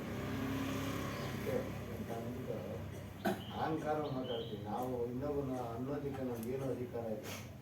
ಇನ್ನೊಬ್ಬನ ಹೊಗಳ್ಬೇಕು ತಿಳ್ಬೇಕು ನಮ್ಗೇನಿಲ್ಲ. ಅವ್ರ ಕ್ರಮಕ್ಕೆ ಹೋಗೋದು ನಾವೇನಕ್ಕೆ ಮಾತಾಡಬೇಕು? ಬಾಯಿನಾಗ ಆಡಿದ ನಾವು ಅನುಭವಿಸ್ಬೇಕು. ಅದಕ್ಕೆ ಯಾರನ್ನೂ ಇನ್ನೊಬ್ಬನ ನಾವು ಹೊಗಳೋದಾಗಲಿ ತೆಳ್ಳೋದಾಗಲಿ ಮಾಡ್ಬೋದು. ನಮ್ದು ಎಷ್ಟು ನಮ್ಮದು ತೊಳ್ಕೊಳ್ಳೋದು ಕಷ್ಟ ಇರೋ ಇನ್ನೊಬ್ಬ ಬಗ್ಗೆ ಹಾಂ, ಅದಕ್ಕೆ ಅಂತೂ ಒಂದು ಪಾಪ ಕಟ್ಕೋಬೇಕು. ಸಮಯ ಇವಾಗ ಪಾಪ ಕರ್ಮಗಳು ಅಂದಾಗ ಇವಾಗ ರಷ್ಯಾದ ಪುಟಿನ್ ಇವಾಗ ಪಾಪನ ಅದು ಮಾಡ್ತಾ ಇರೋದು. ಯುದ್ಧ ಹಾಕಿ ಪ್ರಾಣ ನಷ್ಟ ಮಾಡಿ ಆಸ್ತಿ ನಷ್ಟ ಮಾಡ್ತಾರೆ. ಅವರು ರಾಜಧರ್ಮ ಪಾಲನೆ ಮಾಡ್ತಾ ಇದ್ರು, ಅನಾವಶ್ಯಕವಾಗಿ ದಂಡೆತ್ತಿ ಹೋಗಿದ್ದಾನಲ್ಲ. ಅನಾವಶ್ಯಕ ಆಗಲ್ಲ. ನಮ್ಮ ದೇಶನ ಯಾರು ಬಗ್ಗುಬಾಡಿಸ್ಬಾರ್ದು. ನಮ್ಮ ಏಳು ಮಾಡಿಸ್ತಾರೆ, ನಮ್ಮ ದೇಶಕ್ಕಾಗಿ ನಾನು ಮಾಡ್ತಾ ಇದ್ದೀನಿ ಅಂತ ಅವ್ನು ರಾಜಧರ್ಮ ಇಲ್ಲ ಅಂತ ಹೇಳಿ ರಾಜಧರ್ಮ ಅದ್ರ ಫಲ ಅನುಭವಿಸ್ಲೇಬೇಕು. ಕಳಿಂಗನ ಹಿಂಗೆ ಯುದ್ಧ ಮಾಡಿದ್ರು ಅಶೋಕ ಚಕ್ರವರ್ತಿ ಅನ್ನಿಸ್ಕೊಳ್ಬೇಕು ಅಂತೇಳಿ ಯುದ್ಧ ಮಾಡ್ದ. ಕೊನೆಯ ಯುದ್ಧದಲ್ಲಿ ಅವನಿಗೆ ಜ್ಞಾನೋದಯ ಬುದ್ಧನಿಂದ ಆಯ್ತು. ಇದೆಲ್ಲ ಪಾಪ ಕಣಯ್ಯ ಅಂತ. ಎಲ್ಲ ಸಮಯ ಯುಕ್ರೇನ್ ಮೇಲೆ ನಾವು ಮಾಡಲಿಲ್ಲ ಅಂದ್ರೆ ಹೇಡಿ ಅಂತ ರಷ್ಯಾದವರು ಹೇಡಿ ಅಂತ ಹೇಳ್ಬಿಟ್ಟು ಅವ್ರನ್ನ ಕೆಳಗಿಳಿಸ್ಬಿಡ್ತಾರೆ. ಅದೇ ಹೇಳ್ತಾ ಇದ್ದೀನಿ. ಅದರಿಂದ ನಾನು ಇದಕ್ಕಾದ್ರೂ ದೇಶಕ್ಕಾಗಿ ಆಗ್ಲೇ ಖಂಡಿತ ಮಾಡ್ಬೇಕು ಅಂತ ಹೇಳ್ಬಿಟ್ಟು ಅವ್ನು ಮಾಡ್ತಾ ಇದ್ದಾನೆ. ಹೌದು. ಇನ್ನ ಸರಿಯಾಗಿ ಆಗ್ತಾ ಇಲ್ಲ. ಸುಮ್ಮನೆ ಅಲ್ಲ ಪಾಪ ಅವನ ಅದು ಅವನಿಗೆ ಕರ್ಮನ ಸುಟ್ಕೊಂಡು ಕರ್ಮನೆ. ಆಗ್ಲೇ ಹೇಳಿದ್ನಲ್ಲ, ಅರ್ಜುನನ ಉದಾಹರಣೆ ಕೊಟ್ಟೆ ನಿಮ್ಗೆ, ಭೀಷ್ಮಂದು ಉದಾಹರಣೆ ಕೊಟ್ಟೆ ಅಲ್ವಾ? ನಿಮ್ಮ ಪ್ರಶ್ನೆಗೆ ಅಲ್ಲೇ ಉತ್ತರ. ಕೃಷ್ಣನು ಹೇಳ್ತಾನೆ, ಅದಕ್ಕೆ ಕಬೀರ್ ಸಾಹೇಬ್ ಹೇಳ್ತಾರೆ ಏನು, ಈ ಯುದ್ಧ ಮಾಡಿ ಕರ್ಮಗಳನ್ನು ಸುತ್ಕೊಳ್ಳೋದಿಕ್ಕೆ ಅಶ್ವಮೇಧ ಯಾಗ ಮಾಡುವನ್ನ ಕೃಷ್ಣ. ಅದಕ್ಕೆ ಕಬೀರ್ ಸಾಹೇಬ್ ಹೇಳ್ತಾರೆ, ಅಷ್ಟೋ ಇಷ್ಟೋ ತುಂಬೋದಿಕ್ಕೆ, ಪಾಪದ ಕೂಡ ತುಂಬೋದಿಕ್ಕೆ ಅಷ್ಟೋ ಇಷ್ಟೋ ಬಾಕಿ ಇತ್ತು, ಅಶ್ವಮೇಧ ಯಾಗ ಮಾಡಿಸಿ ಅದನ್ನು ಪೂರ್ತಿ ಮಾಡಿಸ್ಬಿಟ್ಟ ಅಂತ. ಆಗಲೇ ಹೇಳಿದೆ, ಇದು ಕರ್ಮ, ಕೆಲಸ ಮಾಡಬೇಕು, ಅವಶ್ಯಕತೆ ಇದೆ. ಆದರೆ ಅವನ ಧರ್ಮ, ಅದು ರಾಜಧರ್ಮ. ಆ ಸಮಯದಲ್ಲಿ ಆ ಜನ್ಮಕ್ಕೆ ಅದು ಬೇಕಾಗಿತ್ತು. ಅದನ್ನ ಪೂರೈಸ್ಕೊಳ್ಳಕ್ಕೆ, ಅದನ್ನ ಮುಕ್ತಾಯ ಮಾಡ್ಕೊಳ್ಳಕ್ಕೆ ಅವ್ರು ಇನ್ನೊಂದು ಜನ್ಮ ಆಯ್ತದ. ಪುರಂದರ ದಾಸರು ಅದು ಇದು ಹೇಳ್ತಾರೆ. ಅಧಿಕಾರ ಕಳ್ಕೊಂತಾನೆ, ಅದು ಮಾಡ್ಲೇಬೇಕು. ಅದಕ್ಕೆ ಹೇಳ್ತಾನೆ ಅದು ರಾಜಧರ್ಮ, ಅದನ್ನ ಮಾಡ್ಬೇಕು. ಇವಾಗ ನಮ್ಮ ಸೋಲ್ಜರ್ ನಮ್ಮನ್ನು ರಕ್ಷಣೆ ಮಾಡ್ಲೇಬೇಕು. ನಾನು ಅಲ್ಲಿದ್ರು ಕೂಡ ನಾನು ಯುದ್ಧ ಮಾಡ್ಲೇಬೇಕು. ನಮ್ಮ ಅಧಿಕಾರಿಗಳ ಆದೇಶ, ನಾನೇ ಪೊಲೀಸ್ ಕಳಿಸ್ತಾಗಿದೆ. ಅದು ತಪ್ಪಾಗಿದ್ರು ನಾವು ಅವನ ಆಜ್ಞೆ ಪಾಲನೆ ಮಾಡ್ಲೇಬೇಕು. ಮತ್ತೆ ನೀವು ತಪ್ಪು ಇಲ್ದಿದ್ರು ಅಧಿಕಾರ ಪಾಲನೆ ಮಾಡ್ಬೇಕಂದ್ರೆ ನಿಮ್ಗೆ ಕರ್ಮ ಸುತ್ಕೊಂತ ಇದ್ದಾರೆ. ಖಂಡಿತ ಸುತ್ಕೊಂಡಿದೆ.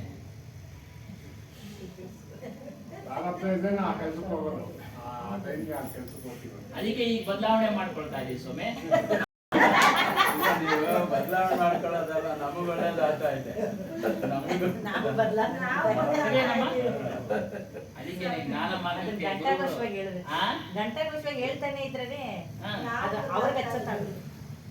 ಅದಕ್ಕೆ ಬದಲಾವಣೆ ಮಾಡ್ಕೊಳ್ಳೋದು. ನಿವೃತ್ತಿ ಆದ್ಮೇಲೆ ಅದು ಬದಲಾವಣೆ ಮಾಡ್ಕೊಳ್ಳೋದು. ಭಗವಾನ್ ಬುದ್ಧ ಮಹಾರಾಜ ಸಿಕ್ತಾಗಲ್ಲ, ಅಶೋಕ ಚಕ್ರವರ್ತಿ ಬಂದು ಕೇಳಿದ್ರು ಭಗವಾನ್ ಬುದ್ಧ, ನನಗೆ ಜ್ಞಾನೋದಯ ನನಗೆ ಜ್ಞಾನೋದಯ ಮಾರ್ಗ ಬೇಕು ತೋರಿಸು ಅಂತ ಕೇಳಿದಾಗ, ಒಂದ್ಸಾರಿ ಯಾವ್ಯಾವ ದೇಶಗಳು ಯುದ್ಧ ಮಾಡಿದ್ರೆ ಅದನ್ನ ಸುತ್ತಾಕೊಂಡು ಒಂದ್ಸಾರಿ ಬಾನು ಅಂತಿದ್ದೆ ಅಂತೇಳಿ.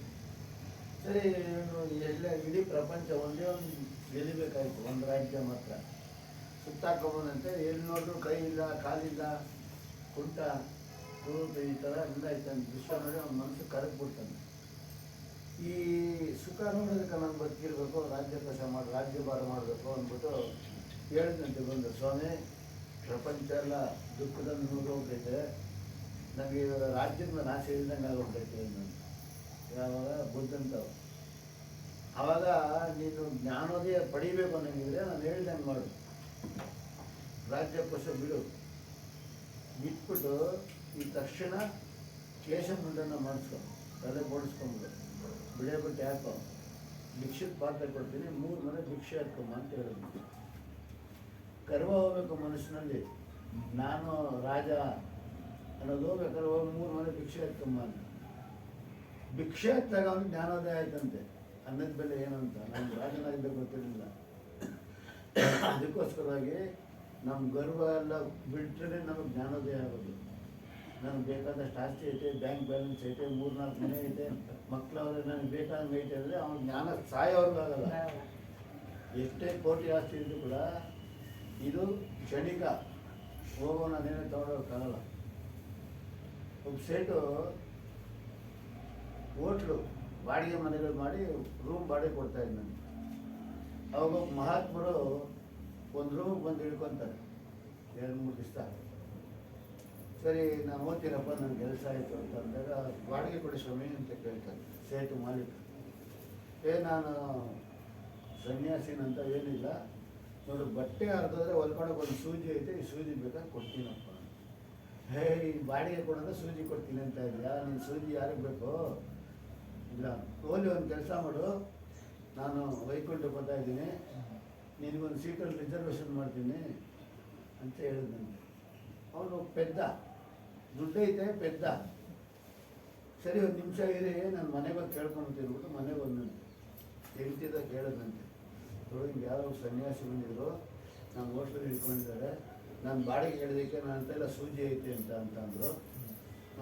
ಇವಾಗ ಬಾಡಿಗೆ ಇಲ್ಲ, ನನಗೆ ದುಡ್ಡು ಇಲ್ಲ, ಬಾಡಿಗೆನೂ ಇಲ್ಲ, ಓದ್ತೀನಿ ಅಂತಂದರೆ ಅಲ್ಲಿ ವೈಕುಂಠದಲ್ಲೆಲ್ಲ ನಮ್ಮೊಂದು ಸೀಟ್ ರಿಸರ್ವೇಷನ್ ಮಾಡ್ತೀನಂತೆ, ಹೆಂಗೆ ಅಂತ ಕೇಳೋದು. ಅಯ್ಯೋ ಪೆದ್ದ, ಸೂಜಿ ತೊಗೊಂಡೋಗಕ್ಕಾಗ್ತ ನೀನು? ಸೂಜಿನೇ ತೊಗೊಂಡೋಗಕ್ಕಾಗಲ್ಲ, ನಿನಗೆ ಅಲ್ಲೆಲ್ಲಿ ಸೀಟ್ ರಿಸರ್ವೇಷನ್ ಮಾಡ್ತಾರೆ. ಸೂಜಿ ತಗೊಂಬ ಗುರುತಿಗೆ ನೀನು ಅಂತ ಅವ್ನಿಗೆ ಹೇಳೋದು. ಸೂಜಿನ ಕೊಟ್ಬಿಟ್ಟು ನೀನು ಸತ್ತೋದ್ಮೇಲೆ ಅಲ್ಲಿಗೆ ಬಾ, ಈ ಸೂಜಿ ನಾನು ಭೇಟಿ ತಗೊಂಬಾ, ಮಾಡ್ತೀನಿ, ನಾನು ಸೂಜಿ ನಿನ್ನ ಗುರುತಿಡಿತೀನಿ, ನೀನು ಸೂಜಿ ತಗೊಂಬ, ನೀನು ಸೂಜಿಯಿಂದ ನೀನು ಇಂಥವನೇ ಅಂತ ಗುರುತಿಡಿತೀನಿ, ಈಗ ನಿನಗೆ ಅಲ್ಲಿ ಸೈಡ್ ಸಿಗ್ತದೆ ಅಂತ. ಅವಾಗ ಹೆಂಡತಿ ಬುದ್ಧು ಅಂತ ಹೇಳಿಸಂತೆ. ಸೂಜಿ ಎಲ್ಲಿ ಸೂಜಿ ಎತ್ಕೊಂಡು ನೀನು ಹೋಗಕ್ಕಾಗಲ್ಲ, ಸೂಜಿ ತೊಗೊಂಡಾಗಲ್ಲ, ನಿನಗೆ ಎಲ್ಲಿ ಸೀಟ್ ಸಿಗ್ತಿದೆ? ಬಾಬಾ ಹೋಗಿ ನೋಡೋಣ ಸನ್ಯಾಸಿಗಳು ಅವ್ರೆ ಅಂತ ಅವ್ರು ಬಂದರೆ ಅವ್ರು ಇರಲ್ಲ. ಅವಾಗ ಅವನು ಜ್ಞಾನೋದಯ ಆಗಿದ್ದೆ. ಒಂದು ಸೂಜಿ ಕೂಡ ನಾವು ತೊಗೊಂಡೋಗಕ್ಕಾಗಲ್ಲ. ಪ್ರಪಂಚ ನಮ್ಮ ಹತ್ರ ಎಷ್ಟೇ ಇರ್ಬೋದು, ಕೋಟಿ ಕೋಟಿ ಇದ್ರೂ ಕೂಡ ದೇಹದಲ್ಲಿ ನಿಶಕ್ತಿಯಾದಾಗ ಒಂದು ಜ್ಞಾನಕೋಶತೆಯನ್ನು ಮುಟ್ಟಕ್ಕಾಗಲ್ಲ, ಬೀರು ಬೀಗು ಮುಟ್ಟಕ್ಕೆ ತಿರ್ಸಕ್ಕಾಗಲ್ಲ. ಲತಾ ಮಂಗೇಶ್ಕರ್ ಮೊನ್ನೆ ಹಂಗೆ ಹೇಳಿದ್ರು ಸಾಯೋ ಟೈಮ್. ಹೌದಾ? ಅದಾಗ ವಾಟ್ಸಪ್ನ ಹಾಕಿ ಬಾಹುಬಲಿ ಅದಕ್ಕೋಸ್ಕರ ಶ್ರವಣ ಬೆಳಗೊಳದ ಕಥೆ ಕೇಳಿದ್ಯಲ್ವಾ? ಅವ್ರ ಅಣ್ಣ ತಮ್ಮದಿರಿಬ್ರು, ಅವ್ರ ಅಣ್ಣನಿಗೆ ಒಂದು ಚಕ್ರ ಸಿಕ್ಬಿಡುತ್ತೆ, ಅದರಿಂದ ಇಡೀ ಭೂಮಂಡಲ ಗೆದ್ದು ಬಿಡ್ತಾನೆ, ಚಕ್ರವರ್ತಿ ಆಗಿಬಿಡ್ತಾನೆ. ಇವೊಂದು ರಾಜ್ಯ ಗೆದ್ದಿರಲ್ಲ ತಮ್ಮ ಶ್ರವಣ ಬೆಳಗೊಳ, ಅವನ ಹೆಸರು ಏನೋ ಹೆಸರಿದೆ, ಬಾಹುಬಲಿ ಅಂತಾನೆಲ್ಲ, ಭರತ ಏನೋ, ಭರತ ಅಣ್ಣ ಭರತ, ಇವನ್ ಬಾಹುಬಲಿ ಅಂತಾನೆ ಕೇಳಿದೀವಿ. ಇರ್ಲಿ, ಇವನು ಗೆದ್ದಿರಲ್ಲ, ಇವನ್ ಮೇಲೆ ಯುದ್ಧಕ್ಕೆ ಬರ್ತಾನೆ. ಇವನು ಬಹಳ ಧರ್ಮಾತ್ಮ. ಯಾರು? ತಮ್ಮ. ಯುದ್ಧಕ್ಕೆ ಬಂದಾಗ ಹೇಳ್ತಾನೆ, ನಮ್ಮಿಂದ ಆಗಿ ಸೈನಿಕರು ಸಾಯೋದು ಬೇಡ. ನೋಡಿ ನಿಮ್ಮ ಪ್ರಶ್ನೆಗೆ ಉತ್ತರ, ನಮ್ಮಿಂದಾಗಿ ಸೈನಿಕರು ಸಾಯೋದು ಬೇಡ, ನಾವಿಬ್ರು ಮಲ್ಲ ಯುದ್ಧ ಮಾಡೋಣ, ಯಾರಿಗಿದ್ರೆ ಅವರು ರಾಜ್ಯ. ಒಪ್ಕೊಳ್ತಾನೆ ಅಣ್ಣ. ಇಬ್ರು ಮಲ್ಲ ಯುದ್ಧಕ್ಕೆ ಬರ್ತಾರೆ. ಇವನು ಧರ್ಮಾತ್ಮ, ಬಲಿಷ್ಠ, ಜೊತೆಗೆ ಧರ್ಮದಿಂದ ನಡೆದಿರ್ತಾನೆ. ಧರ್ಮ ಗೆಲ್ತು ಅನ್ನೋದು ಅದನ್ನ ಹೇಳೋದು. ಗೆದ್ದು ಬಿಡ್ತಾನೆ ಇವನು. ಅಣ್ಣ ಸೋತೋಗ್ತಾನೆ. ಗೆದ್ದಾಗ ಇವನಿಗೆ ಜ್ಞಾನೋದಯ ಆಗಿಬಿಡುತ್ತೆ. ತಮ್ಮನಿಗೆ ಬಾಹುಬಲಿ ಜ್ಞಾನೋದಯ ಆಗ್ಬಿಟ್ಟು, ಏನು ನನ್ನ ಅಣ್ಣನನ್ನೇ ನಾನು ಸೋಲಿಸ್ಬಿಟ್ನಲ್ಲ, ಈ ಹೇಳ್ದಂಗೆ ಏನೂ ತೆಗೆದುಕೊಂಡು ಹೋಗೋದಿಲ್ಲ ನಾನು. ಹೋಗುವಾಗ ಅವನು ವಿಚಾರ ಕೇಳಿರ್ತಾನೆ, ಜ್ಞಾನಿ ಆಗಿರ್ತಾನೆ, ಅದನ್ನೇ ಧರ್ಮಾತ್ಮ ಅನ್ನೋದು. ಅದು ವಿಚಾರ ಬರುತ್ತೆ ಇದರಲ್ಲಿ, ಧರ್ಮಾತ್ಮ ಅನ್ನೋದಕ್ಕೆ. ಆಗ ಏನ್ ಮಾಡ್ತಾನೆ, ಅವನು ಜ್ಞಾನೋದಯ ಆಗುತ್ತೆ. ಏನನ್ನೂ ತೆಗೆದುಕೊಂಡು ಹೋಗೋದಿಲ್ಲ ನಾನು, ನನ್ನ ಅಣ್ಣನನ್ನ ಸೋಲಿಸ್ಬಿಟ್ಟೆ, ಅವನ್ನ ಅವಮಾನ ಮಾಡಿಬಿಟ್ಟೆ ಅಂತೇಳಿ ಅವನಿಗೆ ಕನಿಕರ ಬಂದ್ಬಿಟ್ಟು ಅವನೇ ಪಶ್ಚಾತ್ತಾಪ ಕೊಟ್ಬಿಡ್ತಾನೆ. ಹೋಗು, ನೀನೇ ಅನುಭವಿಸು, ಎಲ್ಲ ಕೊಟ್ಟು ಬರೀ ನಿರ್ವಾಣ ಆಗಿ ಹೋಗು. ಬರೀ ನನಗೆ ಒಂದು ಬಟ್ಟೆ ಕೂಡ ಹಾಕೊಳಕ್ಕಿಲ್ಲ. ಅಷ್ಟೇ. ನಿನ್ನಿಂದ ನನಗೆ ಜ್ಞಾನೋದಯ ಆಯಿತು, ನಾನು ನಿರ್ವಾಣವಾಗಿ ನಿಂತ್ಕೊಂಡ್ಬಿಡ್ತೀನಿ ಅಂತ ಬರೇ ಮನೆ ನಿಂತು ಅವನೇ ಶ್ರವಣ ಬೆಳೆ ಗೊಮ್ಮಟೇಶ್ವರ. ಕಥೆಗಳು ಕೇಳ್ತಾ ಇದ್ರೆ ಮನಸ್ಸಿಗೆ ಎಷ್ಟು ನಾವು ತಪ್ಪು ಮಾಡ್ತಾ ಇದ್ದೀವಿ, ಎಷ್ಟು ತಿಳಿಯೋದೈತೆ, ನಾವು ಮಾಡ್ತಾ ಇರೋದು ಯಾವುದೋ ಸರಿ. ಇದು ರಾಜಧರ್ಮ ಸ್ವಾಮಿ, ಅದು ರಾಜದ್ದು ಮಾಡಲೇಬೇಕು. ನಮ್ಮ ಪ್ರಧಾನಿ ಆಗಿದೆ, ನಮ್ಮ ರಕ್ಷಣೆ ಮಾಡಲೇಬೇಕು, ಅದು ರಾಜಧರ್ಮ. ಅದೊಂದ್ ಕಡೆ ಇರ್ಲಿ, ಧರ್ಮ ಮಾಡಲೇಬೇಕು. ಹಾಗಾಗಿ ಆಧ್ಯಾತ್ಮಕ್ಕೆ ಬಂದಾಗ ಇದೆಲ್ಲ ಗೊತ್ತಾಗುತ್ತೆ ಅಷ್ಟೇ. ಹತ್ತಾರು ದಾರಿ ಇರ್ತಾವೆ, ಇವ್ರು ಇದನ್ನ ಆಯ್ಕೆ ಮಾಡ್ಬೋದು. ಮಾಡ್ಬೋದಾಯ್ತು, ಮಾತುಕತೆ ಮಾಡಿ ಅದು ಅದೇ. ಕುತ್ಕೊಂಡು ಅದಕ್ಕೆ ಇನ್ನೊಬ್ಬರನ್ನ ವಿಶ್ವಾಸ ಒಬ್ಬರನ್ನ ಅಷ್ಟೇ ಇರೋದು, ಮಾಡ್ಬೋದು. ಆದ್ರೂನು ಅದೇನೋ ಎಲ್ಲಾರ್ಗೂ ಇದೇ ಇಷ್ಟ, ಯುದ್ಧನೇ ಇಷ್ಟ. ಓದ್ತಾ ಇದ್ದೀರಿ ನಮ್ಮ ಪುಸ್ತಕ. ಒಂದೊಂದ್ ದಿನ ಕ್ಲಾಸ್ ನೀವು ತಗೊಳ್ಳಿ. ಏನಮ್ಮ ಓದ್ಬೇಕು, ಎಲ್ಲ ಓದಿ ಒಂದು ಅರ್ಧ ಗಂಟೆ ಸತ್ಸಂಗಕ್ಕೆ ಅವಕಾಶ ಮಾಡ್ಕೊಡ್ತೀವಿ. ಇನ್ನೊಂದ್ 2-3 ವಾರಗಳ ನಂತರ ಅಭ್ಯಾಸ ಮಾಡ್ಕೊಳ್ಳಿ. ನೀವು ಆದ್ಮೇಲೆ ಆಮೇಲೆ ಅಣ್ಣವ್ರು ಅಷ್ಟೇ. ಅಲ್ಲ, ಏನಕ್ಕೆ ಅಂದ್ರೆ ಪರೀಕ್ಷೆ ಪರೀಕ್ಷೆ ಅಲ್ಲಮ್ಮ, ತರಬೇತಿ, ಟ್ರೈನಿಂಗ್. ತರಬೇತಿ. ಪರೀಕ್ಷೆ ಗುರುಗಳು ಮಾಡ್ತಾರೆ, ನಾವಲ್ಲ. ಅದೇನಮ್ಮ, ಹಾಗಾಗಿ ಅಲ್ಲ, ಗುರುಗಳು ಬರೋದಕ್ಕೆ ನೀವು ತಯಾರಾಗಿರ್ಬೇಕು. ಮತ್ತೆ ಆಯ್ತು, ಈ ಜ್ಞಾನ ಬರೋಣ ವಿಚಾರಕ್ಕೆ. ಅದರಿಂದ ನೀನು ಎಚ್ಚರಿಕೆ ತಗೋ. ಇಷ್ಟೆಲ್ಲ ತಿಳಿಸಿರೋದು ಎಚ್ಚರಿಕೆ ತೆಗೆದುಕೊಂಡು ಜ್ಞಾನ ಪಡೆಯುವಂತನಾಗಿ ಮುಕ್ತಿಯ ಉಪಾಯವನ್ನು ತಿಳ್ಕೊ. ಜ್ಞಾನದಿಂದ ಮುಕ್ತಿ ವಿಚಾರವಾಗಿ ಅನೇಕ ಒಂದು 16 ಪಾಯಿಂಟ್ ಹೇಳಿದ್ದಾರೆ. ಸಬ್ ಮುಕ್ತಿ ಕೆ ಲಿಯೆ ಸಂಘರ್ಷ ಕರ್ ರಹೇ ಹೈ. ನೋಡಿ, ಇದ್ರ ಬಗ್ಗೆ ಹೇಳ್ತು. ಸಂಘರ್ಷ, ಹೋರಾಟ ಮಾಡ್ತಾ ಇದ್ದೀವಿ. ಅದ್ರ ಬಗ್ಗೆ ಮೊದಲೇ ಹೇಳ್ಬಿಟ್ಟು, ಜಿಂಕೆ ಸಿಂಹದ ಬಾಯಿಂದ ತಪ್ಪಿಸ್ಕೊಳ್ಳಕ್ಕೆ ಹೋರಾಟ ಮಾಡುತ್ತೆ, ವಿಲ ಅಂತ ಒದ್ದಾಡುತ್ತೆ. ಇದೇನು ಪ್ರತಿಯೊಬ್ಬರು ಮಾಡ್ತಾ ಇದ್ದಾರೆ. ಎಲ್ಲಾ ಪ್ರಾಣಿಗಳು, ಮನುಷ್ಯರು ಮೊದಲುಗೊಂಡು ಮಾಡ್ತಾ ಇದ್ದಾರೆ ಬಿಡುಗಡೆಗೋಸ್ಕರ, ಕಷ್ಟದ ಬಿಡುಗಡೆಗೋಸ್ಕರ. ಮನುಷ್ಯನ ಲಕ್ಷ್ಯ ಗುರಿ, ನಾನು ಯಾವಾಗಲೂ ಶಾಶ್ವತವಾಗಿ ಸುಖವಾಗಿರ್ಬೇಕು ಅಂತ, ಯಾವಾಗಲೂ ಶಾಂತಿಯಿಂದ ಇರಬೇಕು ಅಂತ, ಅದು ಗುರಿ. ಆ ಗುರಿನ ತಲುಪಬೇಕಾದ್ರೆ ತನ್ನ ಒಂದು ಸ್ವಭಾವಗಳನ್ನ ಬದಲಾವಣೆ ಮಾಡ್ಕೊಳ್ಬೇಕು, ತನ್ನ ಗುಣಗಳನ್ನ ಬದಲಾವಣೆ ಮಾಡ್ಕೊಳ್ಬೇಕು, ತನ್ನ ಆಚಾರಗಳನ್ನ ಬದಲಾವಣೆ ಮಾಡ್ಕೊಳ್ಬೇಕು, ತನ್ನ ವಿಚಾರಗಳನ್ನ ಬದಲಾವಣೆ ಮಾಡ್ಕೊಳ್ಬೇಕು. ಆ ಗುರಿ ತಲುಪಬೇಕಾದ್ರೆ पवित्र होना मुक्ति पाने के सबसे छोटा रास्ता है. ನೋಡಿ, ಪವಿತ್ರರಾದ್ರೆ ಮುಕ್ತಿ ನಿಮಗೆ ಸಿಗುತ್ತೆ. ಅದು ಬಹಳ ಸಣ್ಣ ರಸ್ತೆ, ಇದು ದೊಡ್ಡದಾದ ರಸ್ತೆ ಏನಿಲ್ಲ. ಸಣ್ಣ ರಸ್ತೆ ಇದ್ರು ಸಪಟ್, ಅಂದ್ರೆ ಸಮವಾಗಿದೆ, ಕಣ್ಣು ಮುಚ್ಕೊಂಡು ಹೋಗ್ಬೋದು. ಆ ರಸ್ತೆನಲ್ಲಿ ಸಮವಾಗಿದೆ, ಯಾವುದೇ ಹಳ್ಳ ದಿಣ್ಣೆ ಏನಿಲ್ಲ. ಪವಿತ್ರ ದಾರಿ ಏನಿದೆ, ಪವಿತ್ರನಾಗೋ ದಾರಿ, ಆ ದಾರಿ ನಡೆಯಲು ಬಹಳ ಸಮವಾಗಿದೆ, ಕಣ್ಣು ಮುಚ್ಕೊಂಡು ನೀವು ಹೋಗ್ಬೋದು. ಆದರೆ ಮನಸ್ಸಿನಲ್ಲಿ ಮೊದಲು ಧಾರಣೆ ಮಾಡ್ಕೊಳ್ಬೇಕು. ನಾವು ನಮ್ಮ ಗುರಿನ ನಾವು ಧಾರಣೆ ಮಾಡ್ಕೊಳ್ಬೇಕು. ಹಾಗಾಗಿ ಮುಕ್ತಿ ಕೋ ಖೋಜನ ಸಾರೆ ಧರ್ಮಂ ಕೋ ಖೋಜನ ಆಯ್ತು. ನೋಡಿ, ಮುಕ್ತಿ ಮಾರ್ಗದಲ್ಲಿ ನಡೆಯೋದು, ಆ ಮುಕ್ತಿ ಮಾರ್ಗವನ್ನ ಪಡೆಯೋದು, ತಿಳಿಯಕ್ಕೆ ಹೋಗ್ತೀವಲ್ಲ, ಆ ಧರ್ಮ ಎಲ್ಲಾ ಧರ್ಮಗಳಿಗಿಂತ ಪವಿತ್ರವಾದ ಧರ್ಮ. ಅದನ್ನ ಇಲ್ಲಿ ಹೇಳಿದ್ದಾರೆ. ಕಬೀರ್ ದಾಸರ ವಿಚಾರ ಎಲ್ಲರೂ ತೆಗೆದುಕೊಳ್ತಾರೆ, ಪೂರ್ಣವಾಗಿ ತೆಗೆದುಕೊಳ್ಳಲ್ಲ. ಜ್ಞಾನದ ವಿಚಾರ ತೆಗೆದುಕೊಳ್ತಾರೆ. ಕಳೆದ ಸಾರಿ ಹೇಳಿದ್ವಿ ನಾವು, ಮೈಸೂರಿನಲ್ಲಿ ಇಂಥ ರಾಮಕೃಷ್ಣ ಆಶ್ರಮದಲ್ಲಿ ತೆಗೆದುಕೊಂಡ್ರು ವಿಚಾರ, ಕಬೀರ್ ದಾಸ್ ವಿಚಾರ. ನೋಡಿ, ಇಲ್ಲಾಗ್ತಾರೆ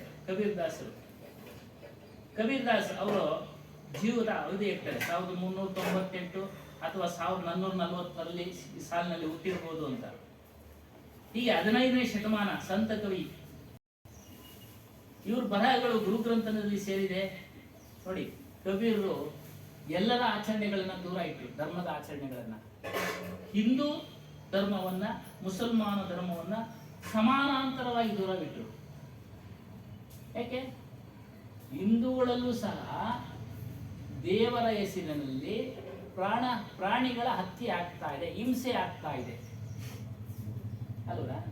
ಯಾಕೆ ಪ್ರಾಣಿಗಳ ಹತ್ಯೆ ಅವರು ಸಂಬೋಧನೆ ಮಾಡ್ತಾರೆ ಅಂದ್ರೆ, ನಮ್ಮಲ್ಲಿ ಹೇಗೆ ಆತ್ಮಸ್ವರೂಪನು, ಪ್ರತಿಯೊಬ್ಬರಲ್ಲಿ ಹೇಗೆ ಆತ್ಮಸ್ವರೂಪನು ಇದಾನೋ ಅದರಲ್ಲೂ ಇದೆ, ಪ್ರಾಣಿಗಳಲ್ಲೂ ಇದೆ. ಹಾಗಾಗಿ ಮಾಡಬೇಡಿ, ಅದ್ರ ಫಲ ನೀವು ಅನುಭವಿಸ್ಬೇಕು, ಪಾಪದ ಫಲ. ಈಗ ಹೇಳಿದ್ರಲ್ಲ ನೀವು ಪ್ರಶ್ನೆ, ರಾಜಧರ್ಮ ಅವನು ಪಾಲನೆ ಮಾಡಿದ್ರು ಕೃಷ್ಣನಿಗೆ ಹೇಳಿ ಅರ್ಜುನನಿಗೆ, ಕೃಷ್ಣ ಅರ್ಜುನಿಗೆ ಹೇಳಿ ಪಾಲನೆ ಮಾಡಿಸ್ತಾ ಅದನ್ನ ಅನುಭವಿಸೋಕೆ ಜನ್ಮ ತಾಳಲೇಬೇಕು. ನೆಕ್ಸ್ಟ್ ಜನ್ಮದಲ್ಲಿ ಭಕ್ತನಾಗ್ಬಿಟ್ಟು ಅಥವಾ ಪುರಂದರ ದಾಸರಾಗ್ಬಿಟ್ಟಿದ್ರು ಅಂತ ಕಥೆಗಳಲ್ಲಿ ಹೇಳ್ತಾರೆ. ಹಾಗಾಗಿ ಭೀಮನು ಕನಕನಾಗ್ಬಿಡ್ತಾ ಅಂತ, ಭೀಮಸೇನು ಕನಕನಾಗಿ ಹುಟ್ಟಿ ಭಕ್ತಿ ಮಾರ್ಗದಲ್ಲಿ ನಡೆದು ಮುಕ್ತಿ ಹೊಂದ ಅಂತ ಕಥೆಗಳಲ್ಲಿ ಹೇಳ್ತಾರೆ ಅಲ್ವಾ. ಹಾಗಾಗಿ ಹಿಂದೂ ಧರ್ಮದಲ್ಲಿ ನಡೆಸತಕ್ಕಂಥ ಪ್ರಾಣಿ ಹಿಂಸೆನ ದೂರ ಮಾಡಿ ಅದಕ್ಕೆ ಅವ್ರನ್ನು ದೂರ ಆಯ್ತು. ಇನ್ನು ಮುಸಲ್ಮಾನ್ ಧರ್ಮದಲ್ಲಿ ಅವರು ನಮ್ಮ ಧರ್ಮ ಅಂತೇಳಿ ಬಕ್ರೀದ್ನಲ್ಲಿ ಕುರ್ಬಾನಿ ಅಂತೇಳಿ ಹತ್ಯೆಗಳು ಮಾಡ್ತಾರೆ. ಅದಕ್ಕೆ ಅವರು ಎರಡೂ ಧರ್ಮದ ಆಚರಣೆಗಳನ್ನ ದೂರ ಇದ್ರು ಅವರು. ನಿನಗೆ ಸುಖ ಬೇಕು ಅಂದ್ರೆ ನೀನು ಇದನ್ನು ಬಿಡಬೇಕು, ಪ್ರಾಣಿ ಹಿಂಸೆ ಮಾಡೋದನ್ನ ಬಿಡಬೇಕು. ಅದು ಧರ್ಮ ಅಲ್ಲ. ಅದನ್ನೇ ಹೇಳಿದ್ರು, ನೀನು ಮೋಕ್ಷವನ್ನ ಪಡೆಯಲು, ಕಬೀರರು ಮೋಕ್ಷವನ್ನು ಪಡೆಯಲು ಧರ್ಮದ ಅಗತ್ಯವಿಲ್ಲವೆಂದರು. ನೀನು ಮೋಕ್ಷ ಪಡಿಬೇಕಾದ್ರೆ ಧರ್ಮದ ಯಾವುದೋ ಒಂದು ಧರ್ಮ ಪಾಲನೆ ಮಾಡೋದಲ್ಲಪ್ಪ, ಯಾವುದೋ ಒಂದು ಧರ್ಮ ಪಾಲನೆ ಮಾಡೋದಲ್ಲ. ನಿನ್ನ ಸ್ವಭಾವ, ನಿನ್ನ ಗುಣಗಳನ್ನ ಬದಲಾವಣೆ ಮಾಡ್ಕೋ, ಮೋಕ್ಷದ ಮಾರ್ಗದಲ್ಲಿ ನಡಿ. ಧರ್ಮ ಅಂತ ಹೇಳಿಲ್ಲ ಅವರು, ಧರ್ಮ ಅಂತ ಎಲ್ಲೂ ಹೇಳಿಲ್ಲ. ಮೋಕ್ಷದ ಮಾರ್ಗದಲ್ಲಿ ನಡಿ. ಧರ್ಮ ಆಗ್ಬಿಟ್ರೆ ಅದಕ್ಕೆ ಒಂದು ಉಟ್ಕೊಂಡ್ಬಿಡ್ತಾರೆ. ಹಾಗಾಗಿ ಧರ್ಮ ಅದಕ್ಕೆ ಹೇಳಿದವರು, ಅಲ್ಲೂ ಅದೇ ಹೇಳಿದ್ರು, ನೀನು ಎಲ್ಲಾ ಧರ್ಮಗಳನ್ನು ಪಾಲನೆ ಮಾಡ್ದಂಗೆ ಆತ್ಮನ ಮುಕ್ತಿ ಪಡೆಯೋ ಮಾರ್ಗದಲ್ಲಿ ನಡೆದ್ರೆ ನೀನು ಎಲ್ಲಾ ಧರ್ಮಗಳನ್ನು ಪಾಲನೆ ಮಾಡ್ದಂಗೆ. ಯಾವ ಧರ್ಮದ ಅವಶ್ಯಕತೆ ಇಲ್ಲ ನಿನಗೆ, ಯಾವ ಧರ್ಮದ ಅವಶ್ಯಕತೆ ಇಲ್ಲ. ಏನು ಧರ್ಮದ ವಿಚಾರವಾಗಿ ಆಗಲೇ ಹೇಳಿದ್ರು. ಇನ್ನು ಸ್ವಲ್ಪ ಹೇಳೋಣ. ಪುರಾಣ ಕಾಲಗಳಿಂದಲೂ ನಮಗೆ 5 ಧರ್ಮಗಳ ರೀತಿ ಜನಗಳನ್ನ ವಿಂಗಡಿಸ್ಬಿಟ್ಟಿದ್ದಾರೆ. 4 ಧರ್ಮಗಳ ರೀತಿ: ಬ್ರಾಹ್ಮಣ, ಕ್ಷತ್ರಿಯ, ವೈಶ್ಯ, ಶೂದ್ರ. ಬ್ರಾಹ್ಮಣನು ನನ್ನ ಧರ್ಮ ಏನಪ್ಪಾ ಅಂದ್ರೆ ಪೂಜೆ ಪುನಸ್ಕಾರ ಮಾಡೋದು, ಇದು ನನ್ನ ಧರ್ಮ ಅಂತ. ಕ್ಷತ್ರಿಯನು ಇವಾಗ ಹೇಳಿದ್ರೆ ಯುದ್ಧ ಮಾಡೋದು ನನ್ನ ಧರ್ಮ, ಕಾಯೋದು. ವೈಶ್ಯನು ವ್ಯಾಪಾರ ಮಾಡೋದು ಧರ್ಮ, ಮೋಸ ಮಾಡೋದು ಧರ್ಮ ಅಂತಾರ. ಅಲ್ಲೇನಮ್ಮ, ವ್ಯಾಪಾರಂ ದ್ರೋಹ ಚಿಂತನ, ಅದೇನು ವ್ಯವಹಾರ ಬೇಡ ಇಲ್ಲಿ. ಇನ್ನು ಶೂದ್ರನು ಅವನ ಧರ್ಮದಲ್ಲಿ ಅವನಿದ್ದಾನೆ. ಶೂದ್ರರ ಅರಡಿಯಲ್ಲಿ ಎಲ್ಲ ಬಂದ್ಬಿಡ್ತಾರೆ, ಕುಂಬಾರ, ಕುಂಚಿಡಿಗ, ಚಮ್ಮಾರ, ಎಲ್ಲರೂ. ಆ ಕೊನೆ 2 ಇದೆಯಲ್ಲ ಅದು ಕೊನೆಯದು. ನೇಕಾರನು ಬಂದ್ಬಿಡ್ತಾರೆ, ಎಲ್ಲ ಬಂದ್ಬಿಡ್ತಾರೆ. ಕೃಷಿಕರು, ಶೂದ್ರರು ಅಂದ್ರೆ ಕೃಷಿ ಕೆಲಸ ಮಾಡೋದು. ಕೃಷಿಕರದ್ದು ಕೆಲಸ, ವ್ಯವಸಾಯ, ಇದೆಲ್ಲ ವ್ಯವಸಾಯನೇ. ನೇಕಾರರು ಅದು ವ್ಯವಸಾಯನೇ ಮಾಡಿದ್ರು. ಕೊನೆಯದು 2 ಇದೆಯಲ್ಲ ಅದು ಕೊನೆಯದು. ಗೊತ್ತಾಯ್ತಾ? ಅದು ದಿನನಿತ್ಯ ನಾವು ಸಹ ನಿತ್ಯ ಕರ್ಮಗಳಲ್ಲಿ ಮಾಡ್ಕೊಳ್ಳುವಾಗ ಶುಚಿ ಮಾಡ್ಕೊಳ್ತೀವಿ, ಅವರು ಸಾರ್ವಜನಿಕವಾಗಿ ಮಾಡ್ತಾರೆ, ಅದು ಅವರು ಕೊನೆ. ಹಾಗಾಗಿ ಹೀಗೆ ಎಲ್ಲರೂ ಅವರವರ ಧರ್ಮದಲ್ಲಿ ನಿರತರಾಗಿದ್ದಾರೆ. ಅದು ವೃತ್ತಿಯ ವರ್ಣ ಅಷ್ಟೇ, ಬಣ್ಣ. ಬ್ರಾಹ್ಮಣನು ಶ್ರೇಷ್ಠನಲ್ಲ, ಕ್ಷತ್ರಿಯನು ಶ್ರೇಷ್ಠನಲ್ಲ, ಯಾರೂ ಶ್ರೇಷ್ಠರಲ್ಲ. ಯಾರು ಶ್ರೇಷ್ಠ ಅಂದ್ರೆ ಮೋಕ್ಷದ ದಾರಿಯಲ್ಲಿ ಯಾರು ನಡೀತಾ ಇರ್ತಾರೋ ಅವರೇ ಶ್ರೇಷ್ಠ. ಆಧ್ಯಾತ್ಮಿಕ ಮಾರ್ಗದಲ್ಲಿ ಯಾರು ನಡೀತಾ ಇದ್ದಾರೋ ಅವರೇ ಶ್ರೇಷ್ಠರು. ಯಾರು ಬ್ರಹ್ಮ ಅಂದ್ರೆ ಆತ್ಮನನ್ನ ಯಾರು ತಿಳಿದಿರ್ತಾರೋ ಅವರು ಬ್ರಾಹ್ಮಣರು. ಆಗ್ಲೇ ಹೇಳಿದಂಗೆ ಕೇವಲ ವೇಷಧಾರಣೆಯಿಂದ ಸನ್ಯಾಸಿಗಳಲ್ಲ. ವೇಷ ಹಾಕದೇ ಇದ್ದರೂ ಸಹ ನೀವು ಸಹ ಇಂದ್ರಿಯಗಳನ್ನ ಗೆಲ್ಲಬೇಕು, ಮನಸ್ಸನ್ನ ಗೆಲ್ಲಬೇಕು. ಆಗ ನೀವು ನಿಜವಾಗಿ ಆಧ್ಯಾತ್ಮಿಕ ಮಾರ್ಗದಲ್ಲಿ ನಡೆಯತಕ್ಕಂಥ ಬ್ರಾಹ್ಮಣರು ನೀವು ಸಹ ಆಗಿಬಿಡ್ತೀರಾ. ಬ್ರಾಹ್ಮಣ ಅಂದ್ರೆ ಬ್ರಹ್ಮಚರ್ಯವನ್ನ ಪಾಲನೆ ಮಾಡೋದು, ಬ್ರಹ್ಮನನ್ನ ಅರಿಯುವ ಮಾರ್ಗದಲ್ಲಿ ನಡೆಯೋರಿಗೆ ಬ್ರಾಹ್ಮಣ ಅಂತ ಹೆಸರು ಹೇಳೋದು. ಅದ್ರ ಬಗ್ಗೆನೂ ಸಾಕಷ್ಟು ಇದೆ, ಇನ್ನೊಂದು ದಿನ ಹೇಳೋಣ. ಹಾಗಾಗಿ ಇಲ್ಲೇನು ಹೇಳ್ತಾರೆ, ಮುಕ್ತಿಯನ್ನ ಯಾರು ಪಡೆಯೋ ಮಾರ್ಗದಲ್ಲಿ ನಡೀತಾರೆ ಅವ್ರಿಗೆ ಯಾವ ಧರ್ಮದ ಅವಶ್ಯಕತೆ ಇಲ್ಲ, ಯಾವ ಧರ್ಮದ ಅವಶ್ಯಕತೆ ಇಲ್ಲ. ಈ ಪಾಯಿಂಟ್ಗಳೆಲ್ಲ ಬರ್ತಿರೋರು ಯಾರು ಗೊತ್ತಾ? ಸ್ವಾಮಿ ವಿವೇಕಾನಂದರು ಎಲ್ಲವನ್ನ ಸ್ಟಡಿ ಮಾಡಿ ಈ ಬಂಧನಕ್ಕೆ ಸಂಬಂಧಪಟ್ಟ ವಿಚಾರ, ಮುಕ್ತಿಗೆ ಸಂಬಂಧಪಟ್ಟ ವಿಚಾರ, ಇವುಗಳನ್ನೆಲ್ಲ ವಿವೇಕಾನಂದರು, ಅದೇ ಸ್ವಾಮಿ ವಿವೇಕಾನಂದ ಮುಕ್ತಿಗೆ ಬಾರೆ ಮೇ ಕಹತೆ ನೋಡಿ, ಇದನ್ನೆಲ್ಲ ಅವರು ಸ್ಟಡಿ ಮಾಡಿ ಅವರೆಲ್ಲ ಬಂದು ಇದರಿಂದ ಅವನ ಒಂದು ಧರ್ಮ, ಯಾವ ಧರ್ಮನೇನು ಬೇಕಾಗಿಲ್ಲ, ಅವನು ಮುಕ್ತಿಯ ಧರ್ಮ ಮಾರ್ಗ ಒಂದು ಸ್ಟಾರ್ಟ್. ಇನ್ನು ಮೇಲ್ನೋಟಕ್ಕೆ ನಾವು ಇದೇ ಧರ್ಮದಲ್ಲಿ ಇದ್ದೀವಿ, ಸಮಾಜದ ಧರ್ಮದಲ್ಲಿ. ಇದನ್ನ ನಾವು ದೂರ ಇಟ್ಟು ಬದುಕಕ್ಕಾಗೋದಿಲ್ಲ. ಎಲ್ಲ ಸೂಕ್ಷ್ಮ. ಅವ್ರ ಜೊತೆ ಇರಬೇಕು, ಬಂಧು ಬಳಗದವ್ರ ಜೊತೆ ಇರಬೇಕು, ಎಲ್ಲರ ಜೊತೆ ಓಡಾಡಬೇಕು. ಆದರೆ ನಮ್ಮ ಎಚ್ಚರಿಕೆಯಲ್ಲಿ ನಾವಿರ್ಬೇಕು, ನಮ್ಮ ಎಚ್ಚರಿಕೆಯಲ್ಲಿ ನಾವಿರ್ಬೇಕು. ಅದೇನಮ್ಮ, ಅದೇ ಸೂಕ್ಷ್ಮ. ಅವರು ಮಾಡ್ತಾರೆ ಅಂತೇಳಿ ನಾವು ಮಾಡಕ್ ಹೋಗಿ ನಾವು ಪಾಪಕ್ಕೆ ಸಿಕ್ಕಾಕೊಳ್ಳೋದು ಬೇಡ. ಇದು ಸೂಕ್ಷ್ಮ, ಧರ್ಮದ ಸೂಕ್ಷ್ಮ ಈ ರೀತಿ ಇರ್ತದೆ. ವೈಯಕ್ತಿಕವಾಗಿ ನಮ್ಮ ದಾರಿ ನಾವು ಆಯ್ಕೆ ಮಾಡ್ಕೊಬೇಕು. ಇಂಗ್ಲಿಷ್ನಲ್ಲಿ ಹೇಳ್ತಾರೆ ಚೇಂಜ್, ಚಾಯ್ಸ್, ಚಾನ್ಸ್. ಒಂದೇ ಒಂದು ಅಕ್ಷರ, ಸಿ ಅಕ್ಷರದಿಂದ ಚೇಂಜ್, ಚಾಯ್ಸ್, ಚಾನ್ಸ್. ಚಾನ್ಸ್, ಮನುಷ್ಯ ಜನ್ಮ ಬಂದಿದೆ, ಒಳ್ಳೆ ಅದೃಷ್ಟ, ಅವಕಾಶ. ಚಾಯ್ಸ್, ಆಯ್ಕೆ ಮಾಡ್ಕೊಳ್ಳೋದು ನಿಮ್ಮ ಕೆಲಸ. ಬಂಧನಕ್ಕೆ ಹೋಗೋ ದಾರಿ ಆಯ್ಕೆ ಮಾಡ್ಕೊಳ್ಳೋದು ನಿಮ್ಮ ಕೆಲಸ, ಮುಕ್ತಿಗೆ ಹೋಗೋ ದಾರಿನ ಆಯ್ಕೆ ಮಾಡ್ಕೊಳ್ಳೋದು ನಿಮ್ಮ ಕೆಲಸ. ಆಯ್ಕೆ ನಿಮ್ದು, ಆಯ್ಕೆ ನಿಮ್ಮದು. ನಾವು ಆಯ್ಕೆ ಮಾಡ್ಕೊಂಡ್ಮೇಲೆ ಬದಲಾವಣೆ ಆಗಲೇಬೇಕು. ಅಥವಾ ಬದಲಾವಣೆ ಆಗಲಿಕ್ಕೆ ನಾವು ಆಯ್ಕೆ ಮಾಡ್ಕೊಳ್ಬೇಕು. ಎರಡು, ನಾವು ಸುಖವಾಗಿರ್ಬೇಕು ಅಂದ್ರೆ, ಶಾಶ್ವತ ಶಾಂತಿ ಬೇಕು ಅಂದ್ರೆ ನಮ್ಮ ಆಯ್ಕೆ, ನಾವು ಬದಲಾವಣೆ ಆಗ್ಬೇಕು. Change, choice, chance. ಹಾಗಾಗಿ ಅದು ಮುಕ್ತಿಯ ಅರ್ಥ ಏನು ಅಂದ್ರೆ ಅಮರತ್ವ. ಮುಕ್ತಿ ಇದು ಸಾಮಾನ್ಯವಾಗಿ ಬಿಡುಗಡೆ ಮಾಡ್ತೀವಿ ನಾವು, ಕಷ್ಟ ಕಾರ್ಪಣ್ಯಗಳಿಂದ ಬಿಡುಗಡೆ ಮಾಡ್ಕೊಳ್ತೀವಿ. ನಿಜವಾಗಲೂ ಮುಕ್ತಿಯ ಅರ್ಥ ಏನು ಅಂದ್ರೆ ಅಮರತ್ವದಿಂದ ಇರೋದು. ಆತ್ಮನು ಅಮರತ್ವ ಸ್ವರೂಪ, ಸಾವಿಲ್ಲ ಅವನಿಗೆ, ಅಮರನು ಅವನು.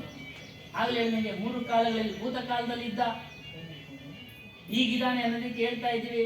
ಎಲ್ಲ ಸಾಕ್ಷಿ, ಎಲ್ಲವನ್ನು ಅರಿತಾ ಇದ್ದೀವಿ.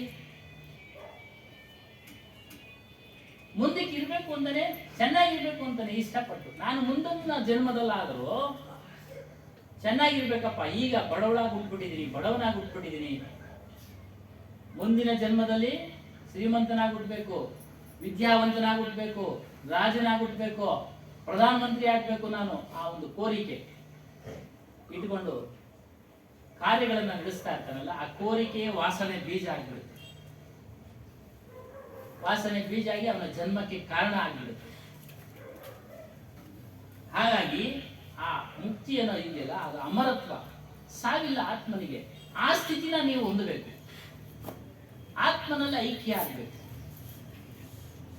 ಅದೇ ಪರಮ, ಪರಮ ಪ್ಲಸ್ ಆತ್ಮ, ಪವಿತ್ರವಾದ ಸ್ಥಾನ. ಆತ್ಮನ ಸ್ಥಾನ ಇದೆಯಲ್ಲ ಪವಿತ್ರವಾದದ್ದು, ಅಪವಿತ್ರ ಅಲ್ಲ. ದೇಹ ಅಪವಿತ್ರ, ಏನು ಮಲಿನದಿಂದ ಆಗಿರೋ ದೇಹ ಇದೆ, ಕೊಳಕಿನಿಂದ ಆಗಿರೋ ದೇಹ ಇದೆ ಅಲ್ವರ.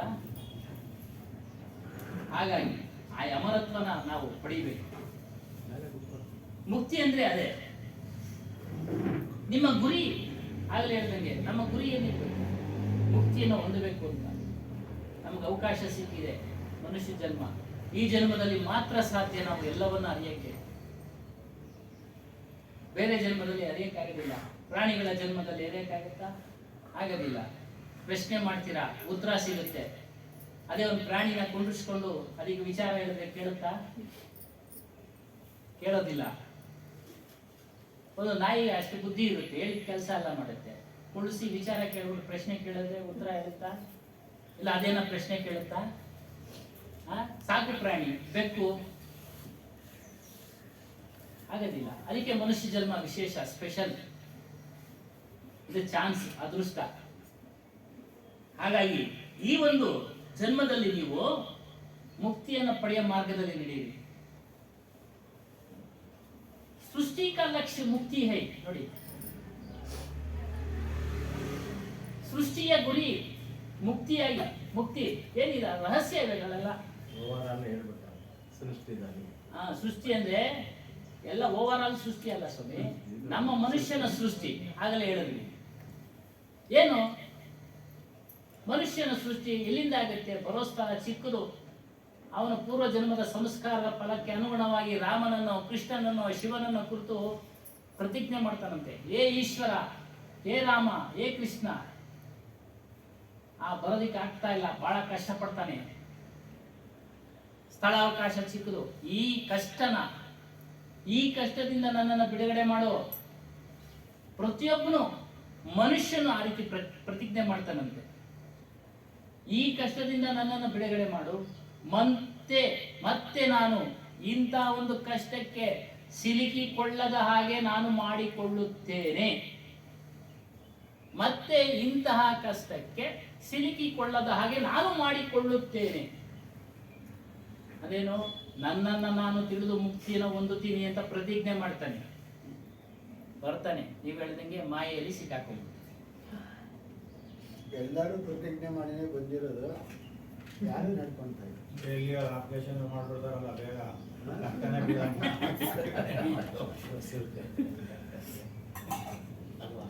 ಆಪರೇಷನ್ ಮಾಡ್ತಾರೆ, ನಮ್ಗೆ ನೋವು ಗೊತ್ತಾಗಲ್ಲ ಸ್ವಾಮಿ, ಆ ಶಿಶುವಿಗೆ ನೋವು ಗೊತ್ತಾಗುತ್ತೆ. ಅದೇ ನೋಡ್ಕೊಂಡು ಮಾಡ್ತಾರೆ ಸ್ವಾಮಿ. ಮಗು ದಪ್ಪ ಇದ್ರೆ ಮಾಡ್ತಾರೆ, ಇಲ್ಲ ಅಂದ್ರೆ ಅದೆಲ್ಲ ಕಾಸು ಯಾವ್ದಿಲ್ಲ.